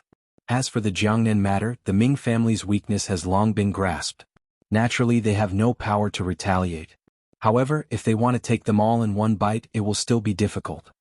Yang Wanli could understand the meaning behind these words. It was not difficult to take out the Ming family. What was important was the members of the royal family behind the Ming family. If he did not have to worry about the situation in the palace, the Ming family would have long been taken out by him. Fan Xian smiled and did not go into detail about the specific situation. He only comfortingly said, returning to the capital this time has been fruitful. Although the emperor has not made up his mind to clean up the bureaucracy, the change in the court has already begun. You should have seen Qing Jialin's name on the court bulletin. Yes, Brother Jialin is the first of the four of us to return to the imperial court. Yang Wanli said happily. The investigation into Fan Xian's assassination had ended without any results. The Qing emperor had used the opportunity to chase away some old people and install many new people into the court. The least famous of Fan Xian's four disciples, Qing Jialin, had met him respectfully and jumped ranks to be promoted. Presently, he was already the vice director of the Ministry of Rights and a target of the court's training. Fan Xian glanced at him and smiled. Of the four of you, Jialin is the most silent and moderate. It is because of this that his path has been smoother than Jichang's. Of course, Jichang's problem is also mine. If I had not called him to Jiaozhou, he would not have sunk into this kind of stalemate. I just hope he doesn't blame me. Yang Wanli shook his head and said, Teacher, what are you saying? Jichang has also written to me about the Jiaozhou matter. This is an important matter and only Jichang can handle it. Fan Xian nodded. Since the four of them knew of his painstaking efforts, then he didn't need to explain any more. The two of them walked downstream along the long river embankment. As they walked they chatted. Fan Xian reminded him, I know about your matters in the River Works Yamen, and the court also knows. Now that the title of desperately working for Wanli has entered the palace, it will be of great benefit to you in the future. However, you still have to remember what I said back then. For things like river works, if you know how to do it, then work hard. Don't randomly give orders for things you don't understand. Yang Wanli smiled and replied, after spending a year on the river embankment, even if I don't understand something, I understand a little. Fan Xian glanced at him disapprovingly and said, the river works are a major matter, even more important than the battles on the western Hu and northern Qi borders. If you only understand a little, how can this little be enough to support you to say such confident words? Yang Wanli immediately understood and shamefully accepted the lesson. Of course, it is impossible to stop the river disaster in a mere year's time. Fan Xian suddenly furrowed his brows and said, this is a 10-year work or even a 100-year work. As long as people live on the two sides of the river, they will have to work for as many years. You have to stop being arrogant and impatient.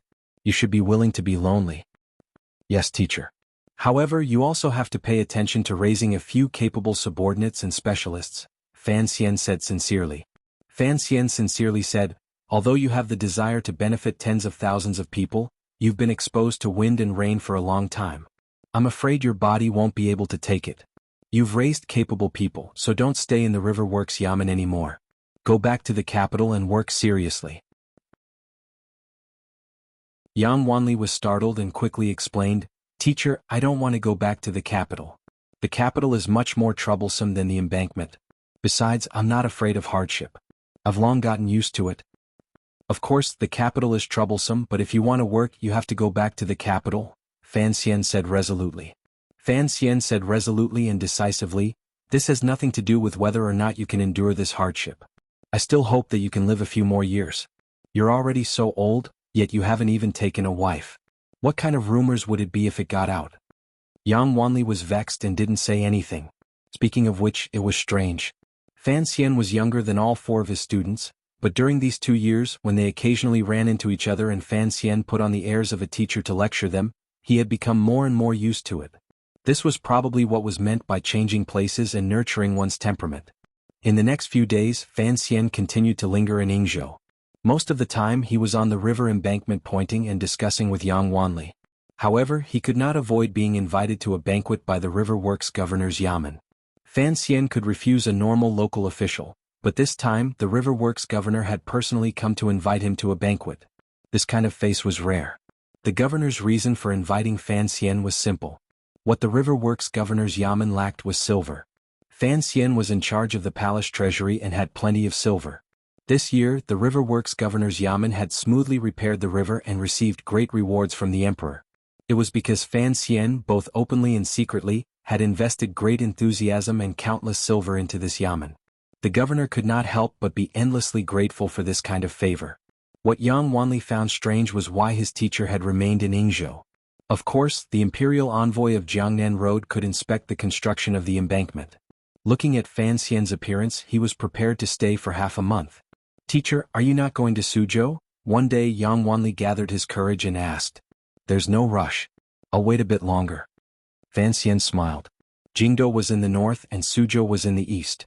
He sat steadily in Yingzhou, coldly watching what was about to happen in the two places.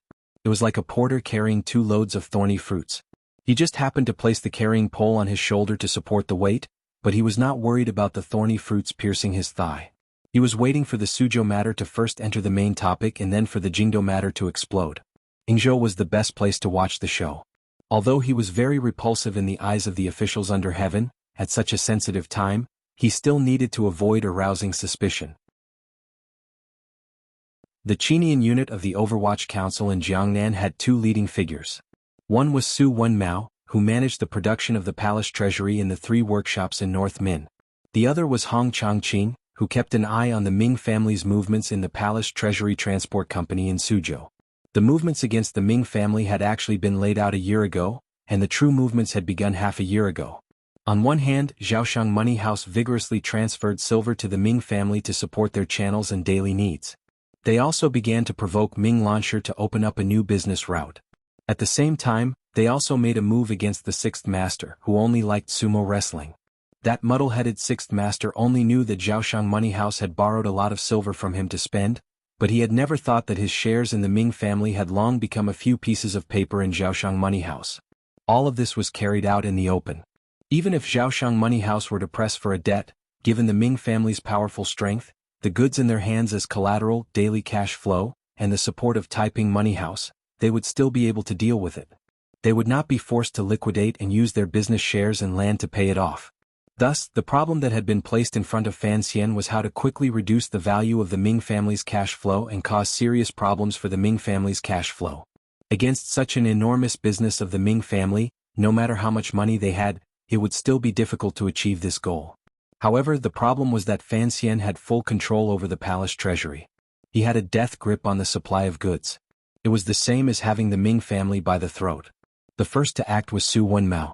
With the full cooperation of the deputy of the palace treasury transport envoy, Ren Shaoan's cousin, and the skillful arrangements of a few old shopkeepers in Qingyu Hall, the production of the 3 large workshops in the palace treasury had gradually and steadily increased since the end of last summer. The quality had also increased greatly. With more goods sold, there would naturally be more to eat. The Ming family would not let go of this opportunity. Additionally, during this time, the Overwatch Council's harassment of the Ming family had been greatly relaxed. Thus, the entire Ming family business had come to life. In a moment, they had swallowed up countless goods and sent them in the direction of Dongyi and Quanzhou. Although such a large amount of goods had used up a great deal of the Ming family's money, Ming Qingda was not worried. Once they changed hands, there would be money coming in. This was also the reason why he felt so relaxed during that time. If it continued like this, what wonderful days it would be. However, the 3 large workshops of the Palace Treasury Transport Company had suddenly stopped for some reason. After the news of the stoppage reached Suzhou, Ming Qingda flew into a rage. He had Ming Launcher quickly go to the Palace Treasury Transport Company Yamen and ask what had happened. Hong Qingda shamelessly accepted his questions. He was only willing to say that the 3 large workshops were undergoing routine equipment maintenance and needed to wait for a few hours. The Ming family had the right to be angry and roar because he was a royal merchant who had bid out tens of thousands of liang of silver. Since the palace treasury had accepted his bid, they had to ensure his channel of goods. Otherwise he could go to court before the emperor. However, Hong Changqing also had an excuse to delay. The goods the 3 large workshops had shipped last year had already fulfilled their share of the bidding documents. Even if they stopped for 10 days to half a month, the Ming family would have already received all the goods they should have received. Ming Qingda had no choice. He could only use the power of the officialdom to find out the real news in Minchu. With great difficulty he came back with news. He heard that the 3 large workshops had started a strike again. Sir Su of the Overwatch Council had chopped off the heads of over 20 people before barely managing to suppress it. However, this would delay work for many days. Only after learning of this reason did the Ming family let out a breath. As long as it was not Fan Xian's scheme, it was fine. They began to wait for the day the palace treasury would resume work. The reason the Ming family was so impatient and nervous was all because everything had been going well in the past 2 months. The Ming family had gradually come to accept the palace treasury's ability to deliver goods. Based on the daily amount, they had signed large contracts with Dongyi and overseas. The contracts had already expired. The Ming family needed large amounts of goods. What merchants needed was credibility. The Ming family would rather lose money than not have any goods to sell. After another few days, the 3 large workshops finally resumed work. However, there was not much of the various goods they produced. It was like trying to put out a cart of firewood with a cup of water. No one knew when they would return to last year's situation. For a moment, the Ming family sank into a small panic. In order to complete the contracts, they had no choice but to move goods from all over the place. Not only did they move the last of the family's reserves, they also had no choice but to borrow some goods at a high price from the shops on the north and south roads. After receiving the accounts master's report, Ming Qingda estimated the amount of cash available to the family. He furrowed his brows and said, "What exactly does Fan Xian want to do? Does he want to destroy me just by taking a few days of my goods? That is too childish." Ming Lansher listened to the side with a bitter taste in his mouth. These few days, he had secretly moved a sum of silver from Zhaoshang Money House in preparation to participate in the illicit salt business. His partner this time was Jiangnan's largest salt merchant, Yang Jimei. Furthermore, he knew that Yang Jimei and Governor Xueqing had a close relationship, so Ming Lansher was not worried about anything. However, the return on the illicit salt would take at least 3 months. If his father knew that he had moved the family's cash flow to another place, would he still be as confident as he was now? "The Ming family doesn't have anything else, but we have silver," Ming Qingda smiled coldly. "If Fan Xian wants to control the price of goods on the market to eat our silver, then we'll give it to him to eat. In any case, he'll still have to spit it all back out in the future. We must complete this order." However, the Overwatch Council's actions were not as simple as controlling the price of goods. On the second day after the Ming family successfully gathered the goods at a high price, the workers of the 3 workshops became excited as if they had taken ephedrine. The palace treasury's operations suddenly exploded. There was not a trace of a strike. In a very short amount of time, they reached a new peak in daily output. Although the prices of the goods sold by the royal merchants were set by the court, the selling prices were controlled by the upstream suppliers. At this moment, the prices of the goods had dropped, but business was much better. The Lingnan Xiong family, Sun family, and even Xia Mingji had made a lot of money from this wave of market prices. Mainly, they had earned a lot of the difference in prices from the Ming family. The Ming family had worked hard to gather the high-priced goods and fulfilled most of the orders. However, they watched helplessly as the prices of the goods on the market dropped. They were unspeakably angry, particularly when a few foreigners who had sailed from Quanzhou shamelessly ran away and turned to Lingnan to pick up the cheaper goods. This caused the Ming family to throw away a large pile of high-priced porcelain and perfume in their hands. In just this one battle, the Ming family had lost 700,000 liang of cash flow. If this had been before, this 700,000 liang would not have been much for the Jiangnan Ming family. However, after being suppressed by the Overwatch Council with all their might for a year, the Ming family circulation channels had long run dry. They were completely relying on the support of the Taiping and Zhaoshang money houses. Now, another 700,000 liang of cash flow had melted like snowflakes and disappeared. The master of the Ming family, Ming Qingda, had no choice but to be cautious. This order must be delivered. Although Shi Pibao is a foreigner, he also has a large foreign trading company behind him. He will not be as shameless as those islanders. He is also trustworthy. Ming Qingda rubbed his tired eyes and said to his son below, "Lansher, this time, you will personally deliver the goods. You must be careful." Ming Lansher made a sound of acknowledgement. He also knew that this batch of goods was very important. This batch of goods was something his father had thought of every method and used countless connections to snatch from the palace treasury. The so-called trial goods referred to the goods that the palace treasury had successfully developed for the first time. Just like the strong alcohol and perfume of the past, although the price was very high, everyone knew that it was something new. Once it was sold, it could be sold like gold. The trial goods this time were a batch of mirrors. Ming Lansher had personally inspected the goods. The main material of these mirrors was glass, but the back was made of some unknown material. It was actually plated with a layer of silver. When it shone on it, it was clear to the finest detail. It was truly a treasure. Logically speaking, given the relationship between Fan Xian and the Ming family, it would not be the Ming family's turn to make a fortune from such an important trial goods. However, the Ming family had been operating in Jiangnan for a long time. They had only bought this batch of goods through another royal merchant. However, Ming Lansher still had a bad feeling in his heart. If this batch of silver mirrors could be safely delivered to Shi Pibao's hands in Quanzhou, the Ming family's difficult cash flow situation could be greatly alleviated. But, would it go so smoothly? Don't worry about anything, Ming Qingda said with a dark expression. Ming Qingda said with a dark face, I have already communicated with the capital. You will personally escort this batch of goods. The Jiaozhou Navy has also given orders. This time we will not go out to sea ourselves. Although we will earn less, it should be safe to travel between the provinces. This master of the Ming family, who had already tolerated Fan Xian for an entire year, suddenly raised his head and said in a cold voice, if someone really dares to kill and steal the goods, we can't kill everyone. If someone escapes, we will go to the capital to fight in court. 3 days later, on a small mountain heading southeast from Suzhou, Hong Chongqing looked at the long line of carriages at the foot of the mountain and smiled. There were not many carriages carrying the silver mirrors. There were only 2 carriages, but the Ming family had sent out 500 private soldiers to escort them. Indeed, they placed great importance on this export order. However, his smile immediately faded and turned into coldness. In this moment he thought of a year ago, the day the Jiaozhou Navy had massacred on the island. He thought of the corpse-eating seabirds and the pirate brothers on the island who had died with their eyes wide open. Although from the beginning he had been an Overwatch Council secret agent responsible for going to the island to investigate, after spending a long time on the island with those pirates, he would always have some feelings. Thus, he stood on the mountain and looked down at the Ming family's carriages and private soldiers.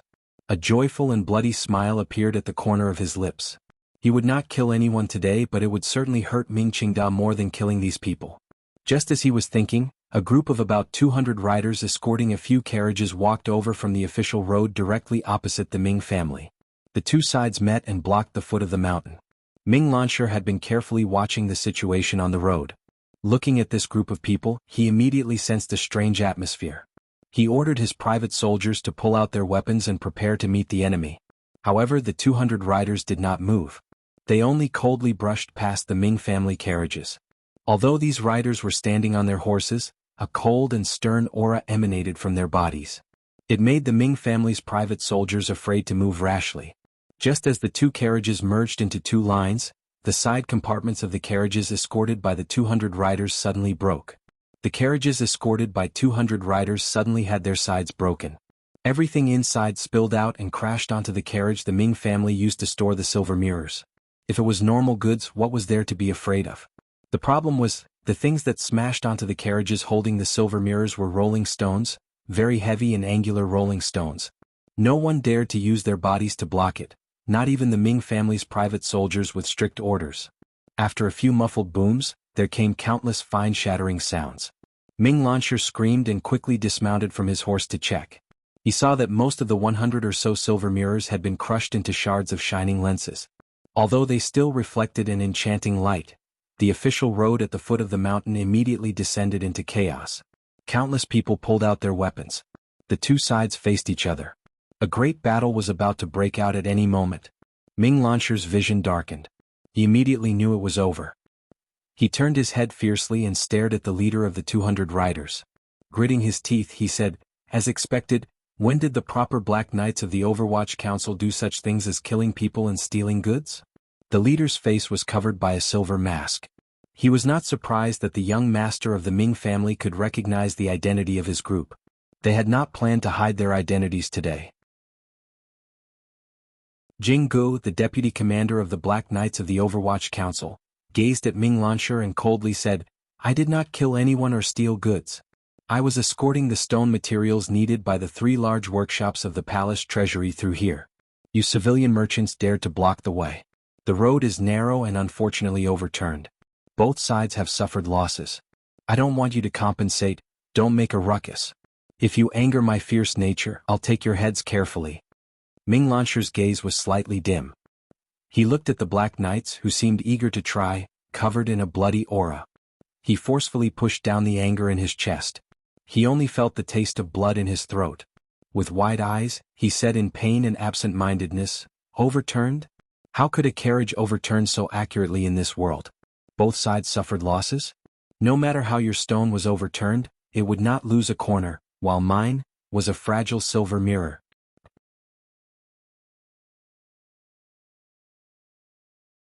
Chapter 494.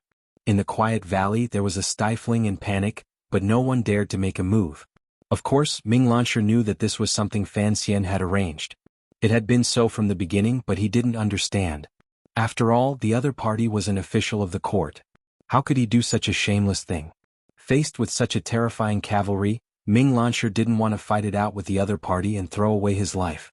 However, the shattered pieces on the ground filled his mind with anger. "I'm going to Jingdo to fight a lawsuit." Ming Launcher cursed in a sharp voice. "Whatever, I won't keep you company." Jinggu coldly threw down these words and led his troops away. Before he left, he didn't forget to lift the heavy stone wheel back onto the carriage, leaving behind Ming Launcher, who wanted to cry but had no tears, the dumbstruck Ming family private soldiers, and a large pile of sparkling glass shards scattered on the ground. In the past, the Ming family had secretly raised pirates and colluded with the Jiaozhou Navy to steal ships and goods in the East Sea. They killed people like flies and harmed countless lives. They had forcefully stolen countless goods from the court. Now Fan Xian had done the opposite. He did not act on the sea but on land. He did not harm the Ming family's lives nor did he steal their goods. He only destroyed everything so that the Ming family could not cry even if they wanted to. The cycle of nature was fair and just. It should be like this. The matter was not over yet. Wearing official robes, Hong Changqing coughed and walked down the mountain to Ming Launcher's side. Smiling slightly, he said, "Greetings, young Master Ming." "Sir Hong?" Ming Launcher was already numb. He was not surprised to see Fan Xian's trusted aide. He just didn't know what he wanted to say to him. "My original name was Qinghua. So, I was also a brother on that island."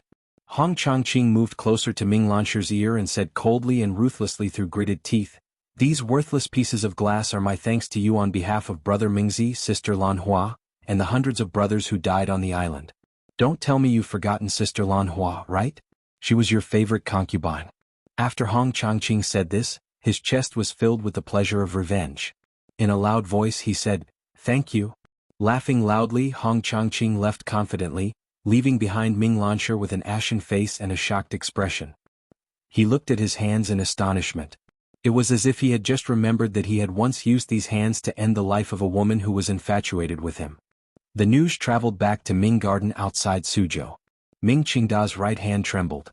The fine porcelain bowl in his hand fell to the ground with a crash and shattered into countless pieces. However, he did not feel any pain. Because the crisp sound of the silver mirrors shattering into pieces had already made his heart ache so much that he could not feel it anymore. This old man suddenly felt that his heart, like the porcelain bowl on the ground, had shattered into countless pieces. Lawsuit? I'm not afraid. He's even less afraid of a lawsuit before the emperor. Who will he find to fight for him? After enjoying himself in Yingzhou for half a month, Fan Xian waited for Wang Qinian. He finally got on the carriage and continued on toward Hangzhou. The news from the Overwatch Council had long arrived. Fan Xian raised his eyebrows. He found it funny and happy. Although he had also been able to summon wind and rain last year in Jiangnan, he had always been depressed and delayed by Ming Qingda, that old fox. Now that Jingdo was at peace, he could play with the other party in the palm of his hand. It was truly a very happy matter. He had only given a general plan, but the people carrying it out were the people below him. He had not thought that Hong Changqing would still remember the tragedy on that island and stubbornly refused to let the Ming family die quickly, insisting on cutting flesh with a slow knife. Cutting flesh with a slow knife, boiling a frog in warm water, Fan Xian said to Wang Qinian beside him. Fan Xian said to Wang Qinian beside him, Even I feel heartache for the Ming family. Send down the order, the time has come. Tell the children to stop playing and quickly stop. Wang Qinian had stayed in the capital for almost a month just to watch the movements in the palace. He said, in another 2 days the eldest princess and the crown prince will no longer care about the life and death of the Ming family. They will act before the Ming family can react. Now is the time. Fan Xian nodded and said, what I want is for them to not expect me to be so ruthless. I'm afraid I will continue to slowly endure with the Ming family. I want to catch them off guard. He suddenly smiled and lifted the curtain in front of the carriage. Looking at the Jiangnan road that was slowly retreating, he couldn't resist the joy in his heart and began to hum a little tune. Wang Qinian listened to the strange tune and couldn't resist smiling. Sir, is there a need to be so happy? Fan Xian laughed loudly and said, after holding it in for a year, I can finally let go and do things. It's hard not to be happy. When the imperial envoy's carriage and guard of honor headed toward Hangzhou at the slowest speed, the people in Suzhou all had their own thoughts. After Xueqing, the powerful governor of Jiangnan, received Fan Xian's personally written letter, he sat in his study in a daze. His 2 advisors to his left and right also knew the contents of the letter and were in the same daze as him. They looked like 3 clay bodhisattvas. Xueqing had left the capital early and traveled quickly. He had arrived in Suzhou 20 days ago and was well aware of the losses the Ming family had suffered. He had thought this was just the Overwatch Council weakening the Ming family once again. He had not thought that Fan Xian would be so confident in his letter. It was as if he was prepared to finish everything in one go. What right does Fan Xian have? It's not like this is a fight.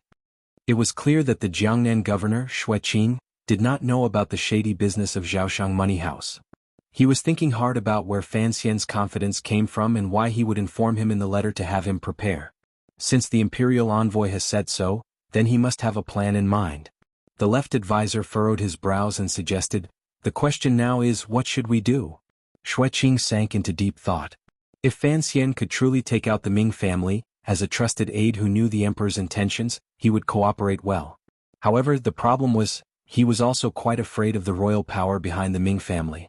As long as there was no clear inclination in the capital, he would not make the first move. How about, we do what we did last year and keep watching?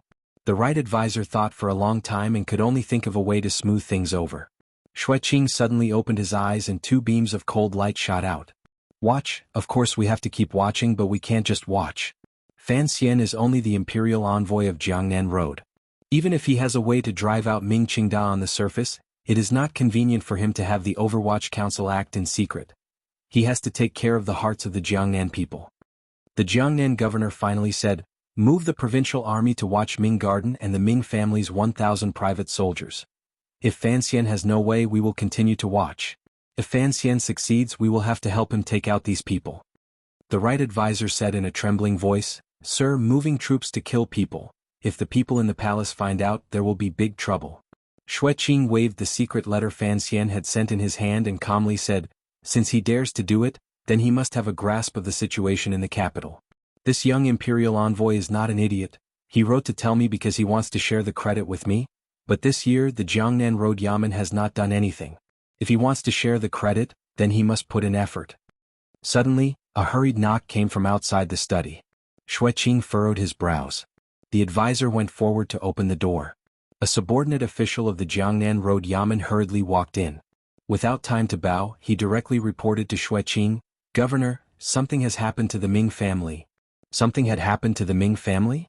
Xueqing's heart jumped and he silently sighed at how fast Fan Xian acted. His expression remained calm and he asked, tell me the specifics. The official swallowed and said, in the morning the Palace Treasury Transport Company Yamen went to Ming Garden to collect a batch of accounts. The names seemed to be silver mirrors. Xueqing knew the inside story of how Fan Xian had people smash that batch of silver mirrors. He furrowed his brows slightly and couldn't help feeling a bit of heartache. He asked, so what? The Ming family signed the agreement, so naturally this silver had to be paid. These words were clearly on Fan Xian's side. When the court dealt with merchants, they were always this shameless. What's important is not this amount of silver. The official glanced at the governor and carefully said, I heard, the Ming family has a cash flow problem. A few of the money houses connected to the family have all gone to Ming Garden to press for a debt. Press for a debt? Xue Qing abruptly stood up. The Ming family had been in Jiangnan for 100 years. There were not many who dared to go to Ming Garden to press for a debt. For one, the Ming family had a lot of silver. For another, no money house wanted to offend them. Why had it suddenly changed today? Countless thoughts immediately spun through Xue Qing's mind. Had Fan Xian, after messing with the Ming family for a year, forced the Ming family to the point of no return? If the Ming family actually couldn't pay up and were forced by those money houses to sell their businesses cheaply, the family would fall into chaos. Xue Qing furrowed his brows. He knew the emperor's meaning. The Ming family would be controlled by the court, but the Ming family could not fall into chaos. Once the Ming family truly went bankrupt, never mind the tens of thousands of commoners in the family, what would happen to the Jiangnan people who were closely related to them? Taiping Money House has also gone? No. Send people to keep an eye outside Ming Garden. Hearing that the Ming family's largest partner, Taiping Money House, was not involved in this matter, Xue Qing's heart was slightly at ease. However, his expression remained dark. He ordered, "Tell those people the court does not care about the dispute between the Ming family and the money houses, but the Ming family cannot fall." Fan Xian and Xue Qing were the same. They both understood the emperor's meaning. The Ming family had to be eaten and they had to be eaten whole. Their table manners could not be too ugly. They couldn't let the Ming family's own strength fall too much and affect the stability of the entire Jiangnan. Thus he would not watch as the Ming family fell. Ming Qingda also could not watch as the Ming family fell. Thus he did not have the intention of clearing out the debt this time. He only wanted to obtain some great benefits. The reason why a few money houses went to Ming Garden together to ask for money was purely because Fan Xian still held on to a glimmer of hope, to be able to hide the master behind Zhaoshang Money House. In this world, those who owed money were always more reasonable and confident than those who lent it out. Thus, the current master of the Ming family, Ming Qingda, held a slightly warm teacup and slowly sipped the tea. He couldn't even be bothered to raise his eyelids. Although the people sitting below him were the representatives of the various money houses and were his CRS in name, the shopkeepers of the money houses did not have the self-awareness of being debt collectors. They sat wretchedly on the chairs and only dared to put a third of their buttocks on the chair. Occasionally, they would raise their eyes to glance at the master of the Ming family. A glimmer of fear would flash through their eyes. They did not look like they had come to collect debts. The shopkeepers of the money houses knew they were all ants. As long as the master of the Ming family moved his finger, he could crush them to death and chase them out of Jiangnan. However, they had no choice but to come today. The ups and downs the Ming family had experienced over the past year had already made them worried. Additionally, they had been provoked by others. Today they had all gathered in the Ming family's guest hall. They represented capital. Although it was not a lot of silver, it was still capital. Capital cared about itself the most. What it could not tolerate was loss. Particularly during this month, everyone knew that the Overwatch Council's attacks on the Ming family had increased again. The Ming family had continuously suffered losses. The recent scrapping of the silver mirrors and the Palace Treasury Transport Company's forced silver this morning had finally successfully crushed the psychological defenses of these money house shopkeepers. An old shopkeeper had a pained expression and respectfully said, "Master Ming, the Ming family has dominated the Jiangnan business world for nearly a century. If they say they still don't pay up, that is something no one would believe. However, there have been a lot of rumors in the market recently. We always want to ask you to give us a definite answer." A definite answer? Ming Qingda furrowed his brows in disgust. These shameless leech-like things. Usually, when they came kneeling to his door, he couldn't even be bothered to look them in the eye. Now they dared to come, to ask him for an answer. The old Ming master did not care about these money house shopkeepers at all. Even if the Ming family's cash flow was difficult right now, it was more than enough to pay off this amount of silver. Out of the corner of his eye, he only lightly glanced at the shopkeeper who had been sitting quietly at the very back. That shopkeeper was the head shopkeeper of Zhaoshang Money House. Behind him stood a handsome young man. Not many people knew about the relationship between Zhaoshang Money House and the Ming family. Zhaoshang Money House's reputation in Jiangnan was not very well known, so he sat at the very back. Ming Qingda had a bad premonition in his heart. What was Zhaoshang Money House doing here today? He had no interest in saying anything more to these shopkeepers. He picked up his teacup to send off the guests. At the same time, he coldly had these people go to the accounts room to clear off all the debts. The Ming family could not endure such humiliation. After the great joy in the hearts of the money house shopkeepers, they were shocked. First of all, they had finally gotten their money. Although they had lost some interest, they were shocked to see the Ming family's generosity. Was there a problem with the rumors they had received? All of the shopkeepers retreated.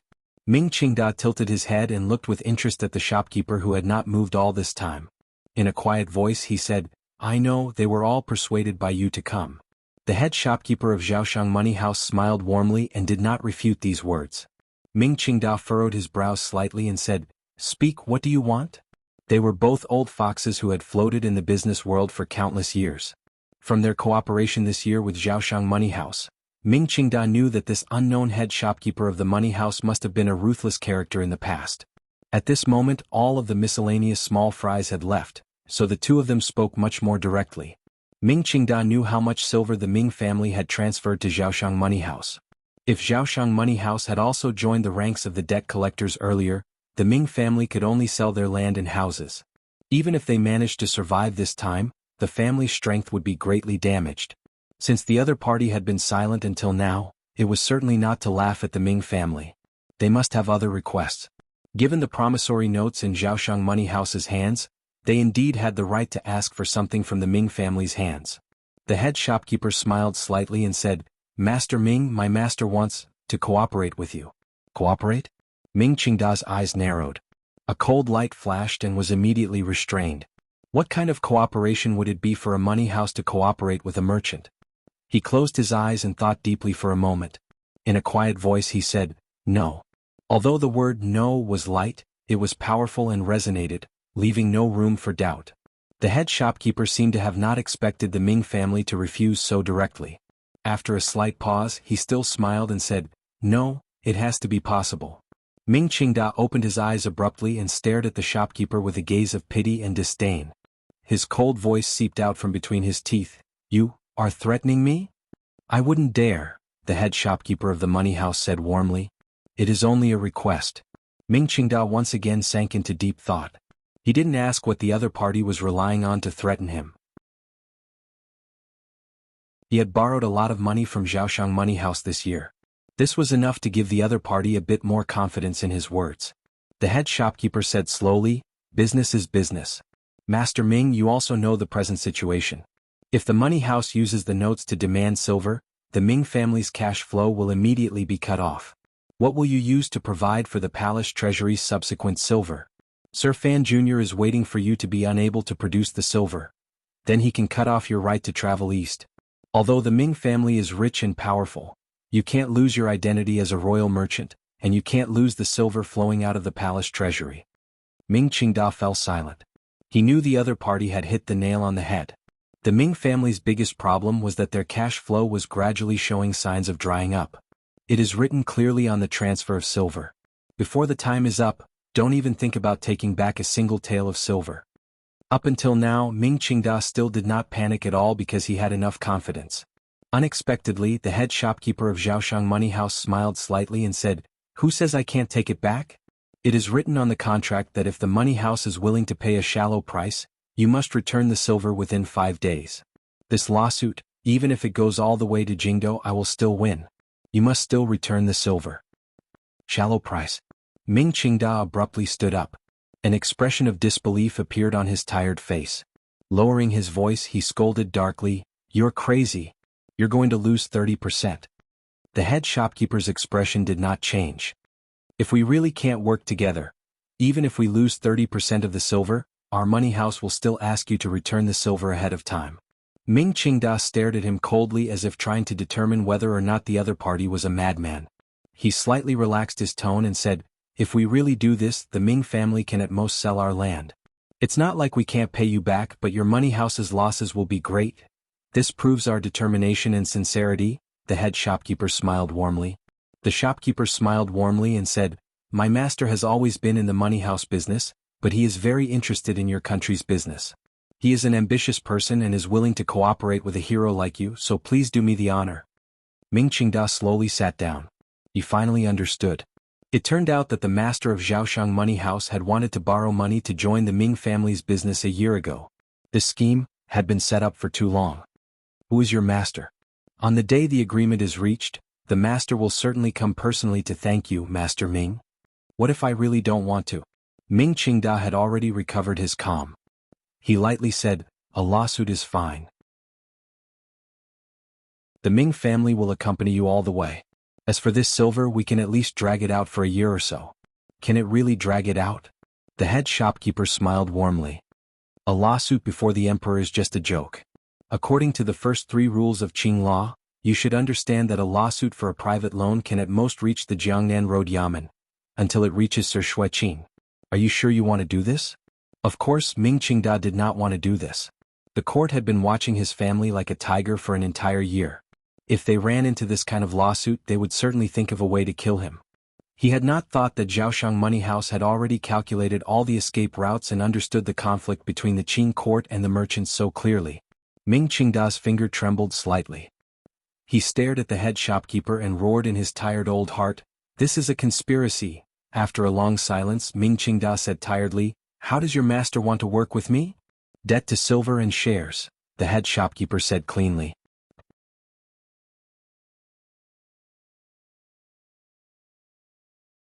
Chapter 495. Winter had passed and spring had not arrived. Last night, a gust of cold wind swept past. The newly born laziness outside the walls of Ming Garden immediately froze to death, suffused with an inauspicious white. Ming Qingda closed his eyes slightly. He had long guessed that the other party would choose this plan. Furthermore, if he put aside the humiliation of his family being schemed against, if the owner of Zhaoshang Money House actually bought into the Ming family's shares, the 2 sides would become one. Their funds would immediately become plentiful, and their future development would be limitless. They wouldn't even have to look at the faces of Dongyi and Taiping Money House anymore. Ming Qingda's mood warmed slightly. He thought for a moment and then said, "How much?" 30%. The head shopkeeper let out a breath and raised his face with a warm smile. 30% of all. The government will establish a contract, a death contract. Ming Qingda's mood, which had just gotten a little better, immediately sank into boundless anger and mockery. He gazed at the head shopkeeper and said with disdain, 30%? Has your owner not seen the world? A trifling 4 million liang of silver, and you want 30% of the Ming family? You misunderstand, the head shopkeeper said respectfully. The head shopkeeper said respectfully, 30% of the total is the shares of the Ming family. The total does not include the shares of the nobles in the court. Although my master is ambitious, he does not have such a large appetite and courage. Ming Qingda laughed coldly. The eldest princess and the Qin family had a large amount of shares in his house. If the 30% you said included the amount of shares, then that would be great. Let's see how you die in the future. However, the other party wanted the other 30%.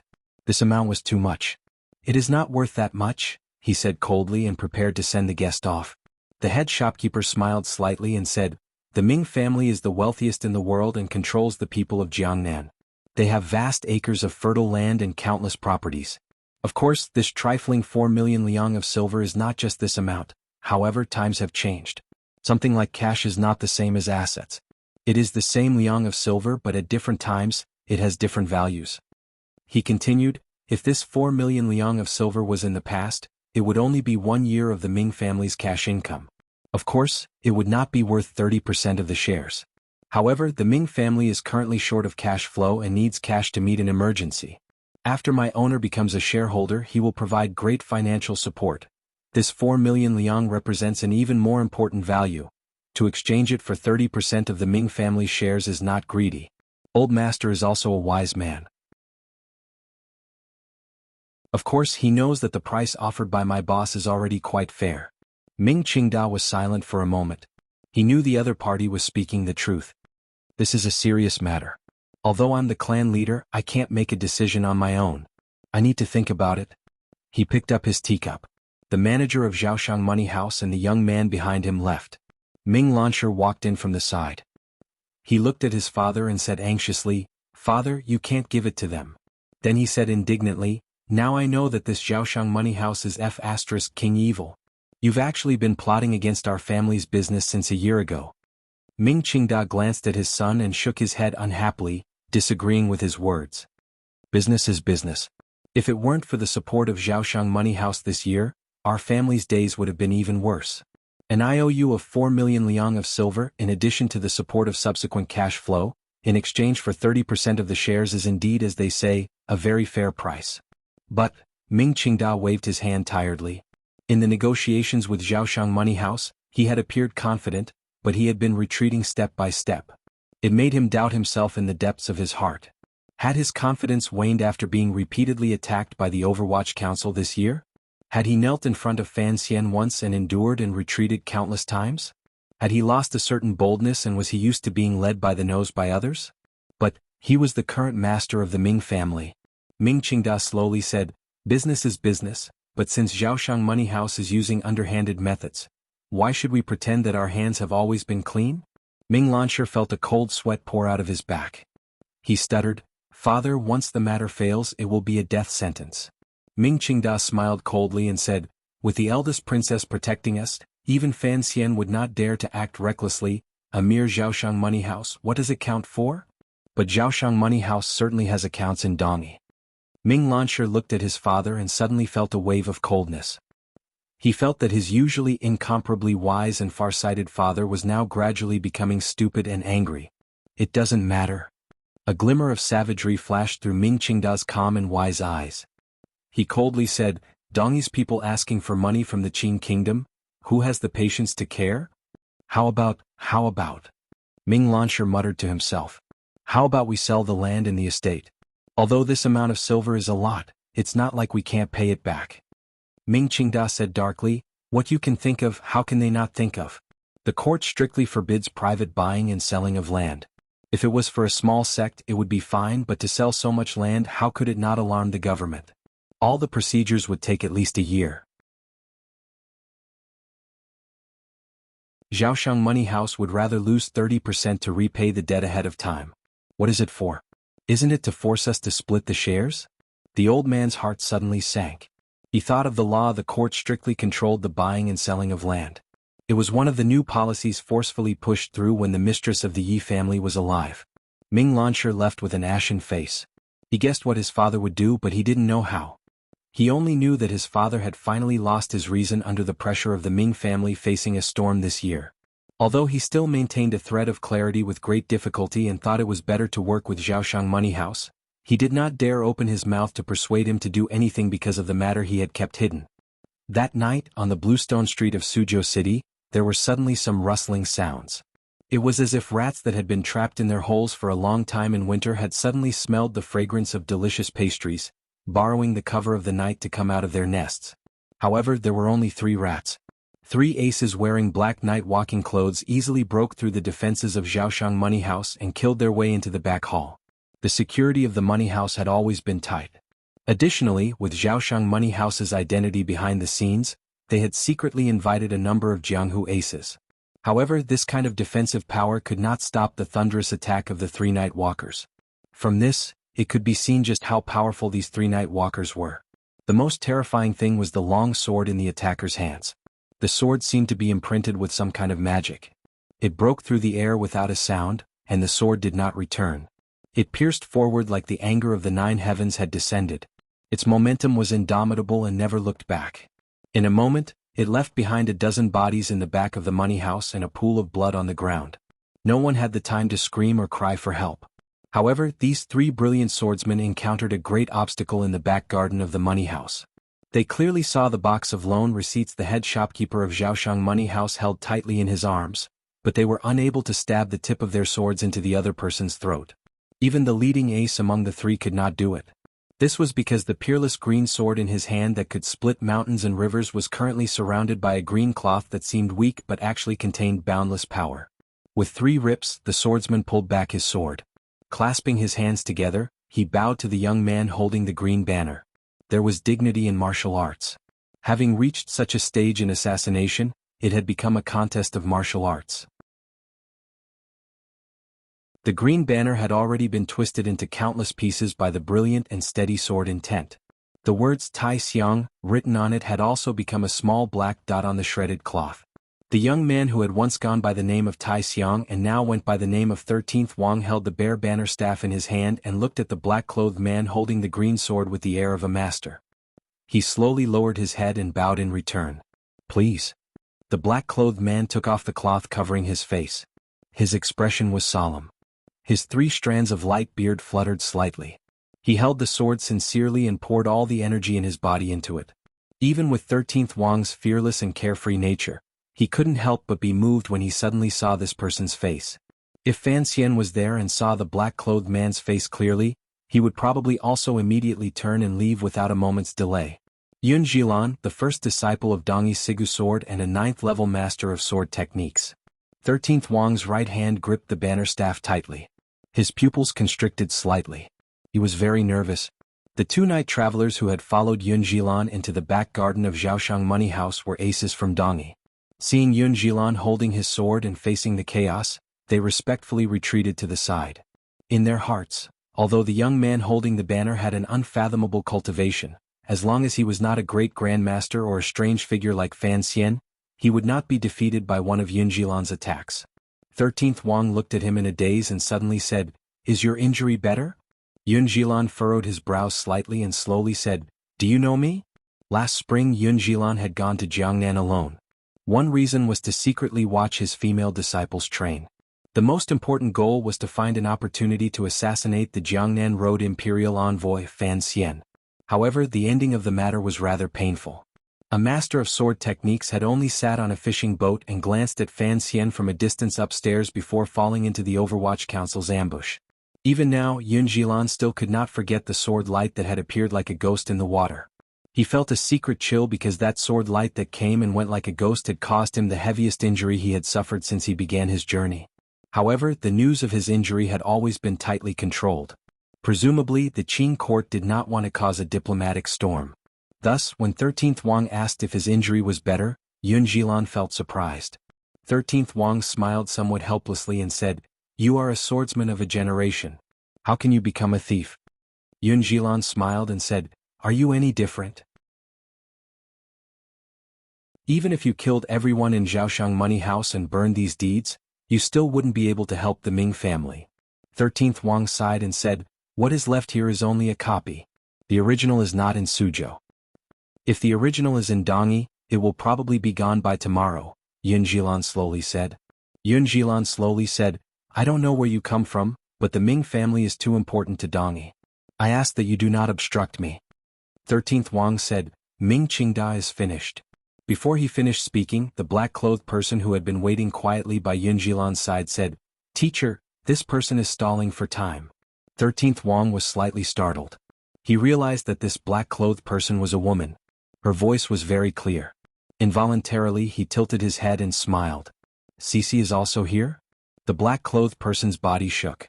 Yun Jilan also looked curiously at 13th Wang. He sighed and said, "I didn't expect you to know so much about my school. I'm truly curious. Unfortunately, there isn't much time. Someone from the Suzhou government is about to arrive." He slowly raised the sword in his hand. The tip of the sword trembled slightly as he pointed it at 13th Wang's throat. "You won't kill me," 13th Wang said. "Why?" "Because..." 13th Wang's expression suddenly became solemn. His left leg took half a step back. The green banner and lone staff suddenly came crashing down. His left hand gripped the end of the staff from behind his back. His right hand pressed down. The tip of the staff pressed down with a force. The sound of breaking wind suddenly rose and then stopped. It only cut out a line in the air. What a powerful sword intent. Yun Jilan's pupils constricted slightly. Slowly he asked, "Who exactly is the owner of Zhaoshang Money House?" 13th Wang hesitated for a moment and then slowly pulled back the green banner. He opened his mouth and silently mouthed. The shock on Yun Jilan's face disappeared in an instant. He smiled helplessly and didn't say anything more. Turning around, he left the rear courtyard with his two female disciples. Just as he was about to leave the rear courtyard, he suddenly turned around and said, "Brother disciple, take care. Fan Xian is more sinister than you think."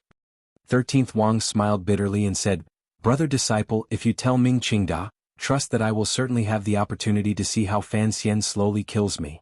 Yun Jilan did not turn his head. His shoulders were as steady as cast iron. After a moment of silence he said, "He used such a large benefit as a gambling stake to test how loyal you are to him? I don't understand." "I also don't understand," 13th Wang slowly said. "Perhaps he is very confident that even if I betray him, he will still have a way to destroy the Ming family. He is only letting me take charge of this matter and conveniently see my attitude."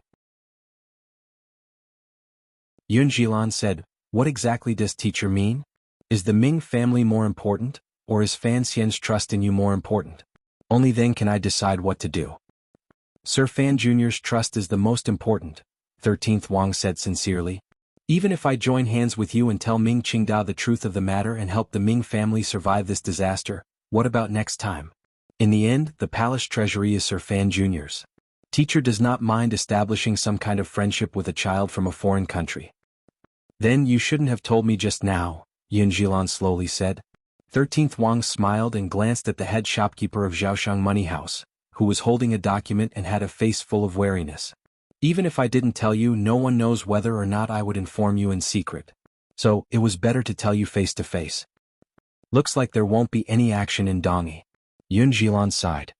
He was not sighing that he had made a wasted trip. Rather, he was admiring the deep scheming beneath his teacher's foolish appearance. It was not until today that he found out that the most mysterious brother-disciple had been following Fan Xian to do things ever since he left the hut. Yes. 13th Wang lowered his head and said, Presently I am the one attacking, so, please step back for now and maintain your silence. I can step back, but why should I be silent? Yun Jilan calmly asked. 13th Wang took out a small jade token from his clothes and showed it to him. Yun Jilan saw this jade token and immediately sighed. He shook his head and smiled. The sect always knew you didn't have a sword token. Unexpectedly, teacher gave you this one. In this world, everyone in all the factions were sitting on the fence. Dongyi was, without question, a towering tree. If he fell to any side, it could produce an unexpected result and he would never be able to float back. Thus, Sigurjian could not fall. His sword had to protect Dongyi. He had to have a complete understanding of the situation in the Qing kingdom before he made a decision. Perhaps, he would only act if there was a sufficiently powerful and fatal temptation. Because of Fan Xian's sudden rise, he had to show sufficient sincerity on Fan Xian's side. Part of his attitude was 13th Wang. He had also reserved a portion of his attitude on the eldest princess's side, such as Yun Jilan. Only by doing this would he be able to obtain a corresponding benefit regardless of which side won within the Qing kingdom. This was grasping with both hands. Both hands had to be strong. Tonight's surprise attack on Zhaoshang Money House had caused Sigurjian's two hands to clasp together and begin to compete. Probably even this great grandmaster had not expected this situation. Fan Xian had attacked first, so Yun Jilan could only retreat. However, he didn't need to remain silent. He could tell Ming Qingdao the truth and have him reject Zhaoshang Money House's investment. However, he had seen his teacher's sword token, so he understood which side the great grandmaster was leaning toward in the current situation. Zhaoshang Money House was completely silent. The faint smell of blood came from the front yard. The face of the head shopkeeper of the money house, who had been on guard earlier, had long recovered its calm and warmth. He bowed solemnly to 13th Wang, who was holding the green banner in a daze, and respectfully said, Congratulations, Sir 13th, on passing. 13th Wang tilted his head in a daze. A moment later he sighed and said, The hearts of humans are truly complicated. Teacher and Fan Xian are truly two very interesting people. Out of habit, Ming Qingdao once again turned his gaze to the trees outside the high walls of Ming Garden. He felt a bit desolate in his heart. Winter had clearly ended, and the spring wind had already brushed his face. How could the green and tender branches that had sprouted a few days ago be frozen to death again? He knew that the situation placed in front of him and his family was like a harsh winter. The Ming family had a century-old foundation. How could it be played to death so easily?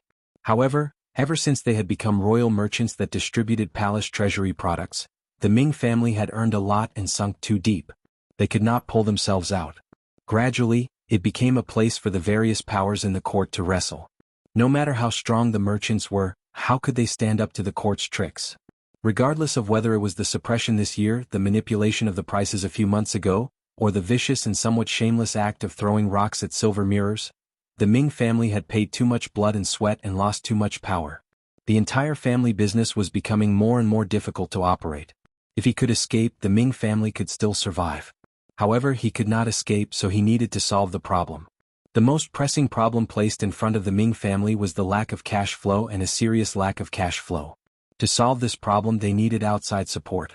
However, Taiping Money House was not a bottomless pit. It could not forever give blood to the Ming family. It was said that there were already people in Dongyi who were raising objections. As for that damned Zhaoshang Money House, Ming Qingdao furrowed his brows and began to cough. He coughed until there was a tearing pain in his chest. If Zhaoshang Money House did not want 30% of the Ming family's shares and had enough bargaining chips in their hands, Ming Qingda would not have made such an irrational reaction. He was even willing to enter into a deeper level of cooperation with Zhaoshang Money House.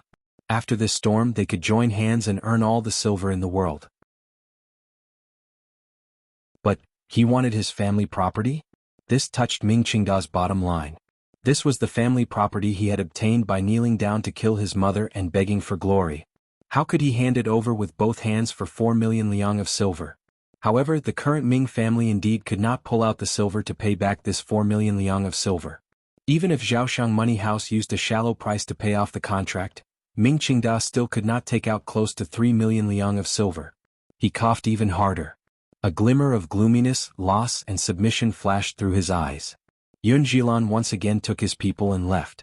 However, last time this great swordsman had been injured by the Overwatch Council. This time he had left confidently. The difference between the two made Ming Qingda smell a great danger. The night before, although many people had died in Zhaoshang Money House, the account books and promissory notes had not been stolen. There was no movement in the operations in Dongyi.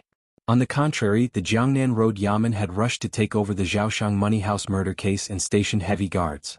At the same time, the Ming family's private soldiers were all closely watched by the provincial soldiers of the Jiangnan Road governor, Shueqing. Ming Qingda knew that he could no longer use thunderous methods.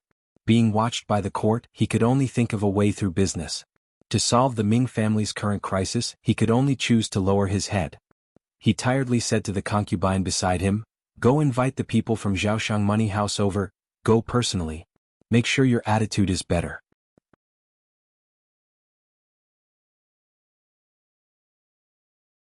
Chapter 496. The Cece I wrote about yesterday was Yun Jilan's disciple, the female swordsman Lu Cece of Dongyi. She had once appeared in Hangzhou in the first volume, but she was just a minor character. She was not the same person as the one in Fan Xian's family. That Cece is pregnant, how could she kill people? Ming Qingda glanced at her coldly and said, "Mother doesn't know you were once the eldest princess serving girl, but you know I know this very well, so there is no need to purposely remind me of anything. Her Highness and I have always been on the same boat, so I am not planning to leave." He paused and felt that there was no need to vent his anger on this woman. He shook his head and said, "The letter has long been sent to the palace. The eldest princess will certainly have a way to delay Fan Xian's hand. If the eldest princess had free time, of course, she would have enough schemes and arguments in court to delay the Overwatch Council's advance on the Ming family. The problem was, everyone was actually very busy right now. The head shopkeeper of Zhaoshang Money House sat coldly in the luxurious flower hall in Ming Garden. The tea by his hand had not been touched. His right hand was wrapped in bandages. No one knew if he had been injured in the battle the night before. That was then and this was now. The day before yesterday, Zhaoshang Money House had taken the initiative to discuss business with the Ming family. Today, after the Ming family's secret attack was ineffective, they had helplessly taken the initiative to ask. Thus, the attitude of this head shopkeeper was clearly different. Ming Qingda secretly watched the other party's expression from the back. He thought that although this head shopkeeper was angry, he still came. Presumably, the owner behind the scenes of the money house did not want the matter the day before to affect the large business between the two sides. He was just about to lift the curtain and go out when he found that his sleeve had been pulled. Turning his head in shock, he saw that his favorite son, Ming Lansher, had a deathly pale face and wanted to say something. Ming Qingda furrowed his brows and scolded in a low voice, "What time is it now? If you have something to say, then say it." Ming Lansher glanced into the hall and his expression became even uglier. Pulling on his father's sleeve, he entered the back hall. Without another word, he knelt down with a thud in front of him. "I am unfilial. Please, father, kill me." Ming Lansher gathered his courage and raised his head. "We must not let Zhaoshang Money House use the transferred silver to exchange for shares." Ming Qingda was silent for a moment. He then slowly opened his lips and asked, "What exactly happened?" Ming Lansher lowered his head in shame and said, I privately transferred a batch of silver to Zhaoshang Money House. I used half of the shares in my hands as collateral." Ming Qingda sucked in a breath of cold air. His expression became extremely ugly, but he immediately recovered his calm and hurriedly asked, "When can the silver be returned? What contract? Can we find Taiping to transfer the contract?" These were a few key questions. Because the matter concerned the ownership of the Ming family's shares, Ming Qingda had no time to scold his son. He rushed to ask them first, hoping that Zhaoshang Money House wouldn't gain another 5%. Death contract. Ming Lansher said with a sad face. As for the money back, I originally thought it would be 3 months, but now it looks like not a single cent will be returned. Taiping should know of this matter. They will not accept it. The Ming family had been in the wind and rain for a year. Fan Xian had relied on the production of the palace treasury to choke them until they could barely breathe. The young master of the Ming family was just as he had said to his father that day. He had always thought that he should adjust the general direction of the Ming family's business. Only by doing this could they not forever be toyed with by Fan Xian. Because of Ming Qingda's insistence, Ming Lansher could only secretly carry out his own experiments. At the end of last year, he used his 5% shares in the Ming family to exchange for the silver support of Zhaoshang Money House. He had thought that this attempt would allow him to obtain a large profit in a short amount of time and convince his father. Ming Qingda's mind buzzed and he almost fainted. A moment later he panted slightly and asked, "Just what kind of business is it? How can it not return a single cent of the capital?" Ming Lansher looked at his furious father and hesitated for a moment before saying with a trembling voice, "It is the illicit salt business." Ming Qingda was startled and didn't say anything for a moment. There were always only 3 most profitable businesses in the Qing kingdom. One was the brothel business, one was the palace treasury's royal merchants, and one was a large family that sold illicit salt. Among these 3, selling illicit salt returned the fastest and had the highest profit. Why can't it return the capital? Ming Qingda stared coldly into his son's eyes and said each word clearly, "I know you are a steady person. Even if it is a highly risky illicit salt business, you must have a way to protect your capital. Tell me, why can't it return the capital?" Because. Ming Lansher wanted to cry but had no tears. A few days ago, the Salt and Tea Yamen suddenly began an investigation. I don't know how they found out the news and seized all 12 ships of illicit salt. I went to find someone, but there was nothing I could do. He didn't notice his father's increasingly ashen face and continued to explain, "Those related checkpoints and yamens have always been well taken care of by the family. I had no idea they would suddenly act. Besides, Yang Jime has always walked that path. He promised me that it would be fine." A crisp slap rang out. Ming Qingda gave Ming Lansher a fierce slap and forcefully slapped him to the ground. Ming Lansher covered his numb face and half lay on the ground. He felt blood trickle out of his mouth. Looking at his father, who was as angry as a sick lion, he couldn't say anything. "Yamen? Yamen. You also know that's a yamen. The Salt and Tea Yamen doesn't dare to investigate the family, but wouldn't the Overwatch Council force them to investigate?" Ming Qingda roared in a low voice. His eyes were filled with disbelief, dejection, and rage. "Yang Jime, is there something wrong with your brain? That salt-selling laborer is one of Xueqing's dogs. The place Fan Xian lives in Suzhou is his garden." Ming Qingda's chest felt a wave of coldness. He kicked his son and gritted his teeth as he cursed, "How did I raise such a stupid prodigal son like you?" With great difficulty, he calmed his emotions and said weakly, "Did you leave anything behind in the salt business? Be careful that the Overwatch Council uses this crime to execute you." "Father, please don't worry." Ming Lansher struggled to kneel in front of him. "That batch of silver came directly from Zhaoshang Money House. Although that dog Yang Jime knew it was me, the government couldn't find any evidence. If Zhaoshang Money House brought your contract with them to court, then the government would have evidence." Ming Qingda sighed helplessly. Ming Lansher's heart suddenly chilled. This money house, it wouldn't be Fan Xian's, would it? Ming Qingda's body trembled. A moment later he silently shook his head. "It can't be Fan Xian's. The eldest princess has investigated the Ministry of Revenue in the capital. We have also kept a close eye on Fan Xian. He doesn't have that much silver to do this." These words were simple, but the effort behind it was great. The Ming family wanted to do business with Zhaoshang Money House. Of course, they had clearly investigated the background of Zhaoshang Money House and confirmed that Fan Xian had no connection to Zhaoshang Money House. However, Ming Qingda had not thought that although the results of his investigation were correct, the owner of Zhaoshang Money House was indeed not Fan Xian. The owner was the young emperor of Northern Qi. Everything starts from being cautious. Ming Qingda raised his head and barely managed to control his emotions of failure. Giving up 30% is letting down our ancestors, but it can let us delay for a while longer and wait for the backup plan in the capital. However, the Ming family's gradual decline and eventual destruction these 2 years was actually because of this delay. After a long time, when the head shopkeeper of Zhaoshang Money House yawned for the 20th time, the current master of the Ming family, Ming Qingda, walked out with a gloomy face. The head shopkeeper smiled slightly and said, "Master Ming, you've made people wait for a long time." Ming Qingda did not raise his hands in greeting, nor did he say anything else. Coldly he asked, "Bring over the contract for Lan Shi's half of the shares. Cancel all the books and I will agree to your owner's request." "Yes, Master Ming." The head shopkeeper's expression still did not change. He took out a document from his clothes and presented it in front of Ming Qingda. It was the contract Ming Lanshi had left behind to collect the silver from selling salt. It seemed that he had long been prepared. Without waiting for Ming Qingda to speak, the head shopkeeper said in a quiet voice, "Cancel that portion when we get back." Ming Qingda nodded his head weakly. In the afternoon, the various accounts masters of the Ming family and Zhaoshang Money House filed in. The wealthy merchants that the head shopkeeper had strongly requested to come to watch the ceremony also sat to the side. The official notaries sent by the Suzhou government had also finished their preparations. 3 pieces of white paper were spread out on the table. An ink brush danced in the air.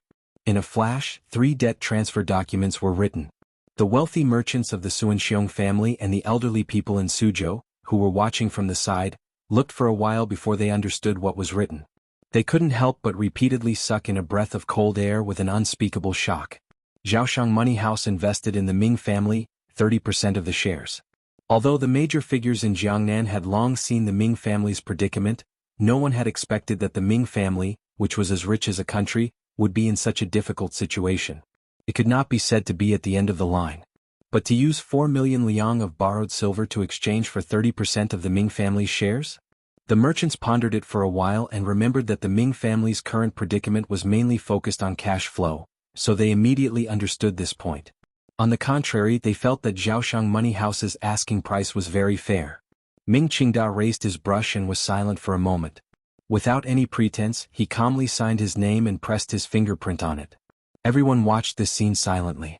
Regardless of whether they were friend or foe of the Ming family, they all felt incomparable admiration for the shrewdness and boldness of the old Ming master. For a century-old family to give 30% to outsiders, only an extraordinary person would be able to do such an extraordinary thing. The person representing Zhaoshang Money House to sign and press his fingerprint was a young man. A young man with a pretty face who stood behind the head shopkeeper of the money house the entire time. No one had noticed his existence. It was not until now that they all came to their senses and cast strange gazes, thinking, was the mysterious owner of Zhaoshang Money House this unknown young man? Ming Qingda finally furrowed his brows and said, "So, you are the owner of the money house. Forgive me for my rudeness the other day." It was no wonder he couldn't see it. 13th Wang's carefree and relaxed aura truly did not seem like an ambitious and ruthless figure in the business world. There wasn't even a glimmer of the feeling of someone in a superior position. 13th Wang was slightly startled. He didn't know whether or not he should admit it. He didn't know whether or not Fan Xian would remain behind the scenes. At this moment there was a clamor at the door of Ming Garden. Immediately after, there was the sound of the middle door opening. Immediately after, the second door opened again and the third door opened. The clamor traveled directly into the hall where the signing was being done. The hurried footsteps came quickly, even faster than the sound of the singing. They carried a glimmer of dominance and arrogance. Ming Qingda furrowed his brows tightly and gazed out of the hall. He didn't know who had come. The footsteps were light and fast. The owner of the footsteps was in an unusually light mood. Fan Xian, dressed in the black robes of the Overwatch Council, stepped over the long threshold and walked in. There was a pleased smile on his face. Behind him followed Hong Chongqing and the other Overwatch Council officials, as well as Xia Qifei, the 7th young master of the Ming family. He didn't greet the officials and merchants. Instead, he walked directly in front of Ming Qingda and looked at the old man with an unfathomable gaze. After looking for an indeterminable amount of time, Ming Qingda furrowed his brows slightly. Looking at the imperial envoy who was rumored to still be in the Shazhou area, he asked, "Imperial envoy, you have graced us with your presence." Fan Xian smiled slightly and said, "How could I not come to such a grand event, particularly since I still have to say thank you to the old Ming master." "Thank you?" Ming Qingda's heart trembled slightly. "Thank you for your 30% share." He moved closer to Ming Qingda's ear and used a voice only he could hear to quietly say, "Zhaoshang Money House is mine." Ming Qingda furrowed his brows slightly and wondered if he had heard incorrectly. Fan Xian looked at the documents on the table where the ink had not yet dried. A happy smile bloomed at the corners of his lips. He had painstakingly planned for a year and endured silently for a year. Finally, he had seen results today. How could he not be happy? Although he knew that revealing his identity would make it impossible for Zhaoshang Money House to hide from the eyes of the court, this was something that would happen sooner or later. He also needed to use this limelight to let the little Northern Qi Emperor earn enough and stop. Although under the Emperor's gaze, Fan Xian might have to bear a loss of over 1,000,000 liang of silver, he did not care about this. The Ming family that had roamed Jiangnan for 100 years, dominated the court and the Jianghu, and controlled the lives and deaths of countless commoners, had changed owners today. How could Fan Xian miss such a grand show? Spending 1,000,000 liang of silver to buy a theater ticket to be able to see this scene with his own eyes was truly worth it. He looked at Ming Qingda, whose expression changed endlessly. He narrowed his eyes and thought naughtily that if the old Ming master suddenly fainted, then this theater ticket would be even more worth it. It was as if the heavens had heard his thoughts. Ming Qingda looked at the head shopkeeper of Zhaoshang Money House standing behind Fan Xian and watched as the young man handed the contract into Fan Xian's hand. He finally understood everything. However, he still could not understand. The Ministry of Revenue could not have emptied the national treasury. Where did Fan Xian get so much silver to start a money house? Ming Qingda's entire body trembled. His eyes were slightly red. His throat made a gurgling sound, but he could not speak. His blood and qi attacked his heart. His body straightened and then collapsed. You're tuning in to the Han Li's Wuxia Adventures YouTube channel. We're so grateful for your support, and don't forget to subscribe to join us on this incredible journey through captivating stories. Your generosity through donations truly makes a world of difference, as it's the primary source of revenue that allows me to expand and enhance this channel for you. Thank you from the bottom of my heart for being a part of this adventure.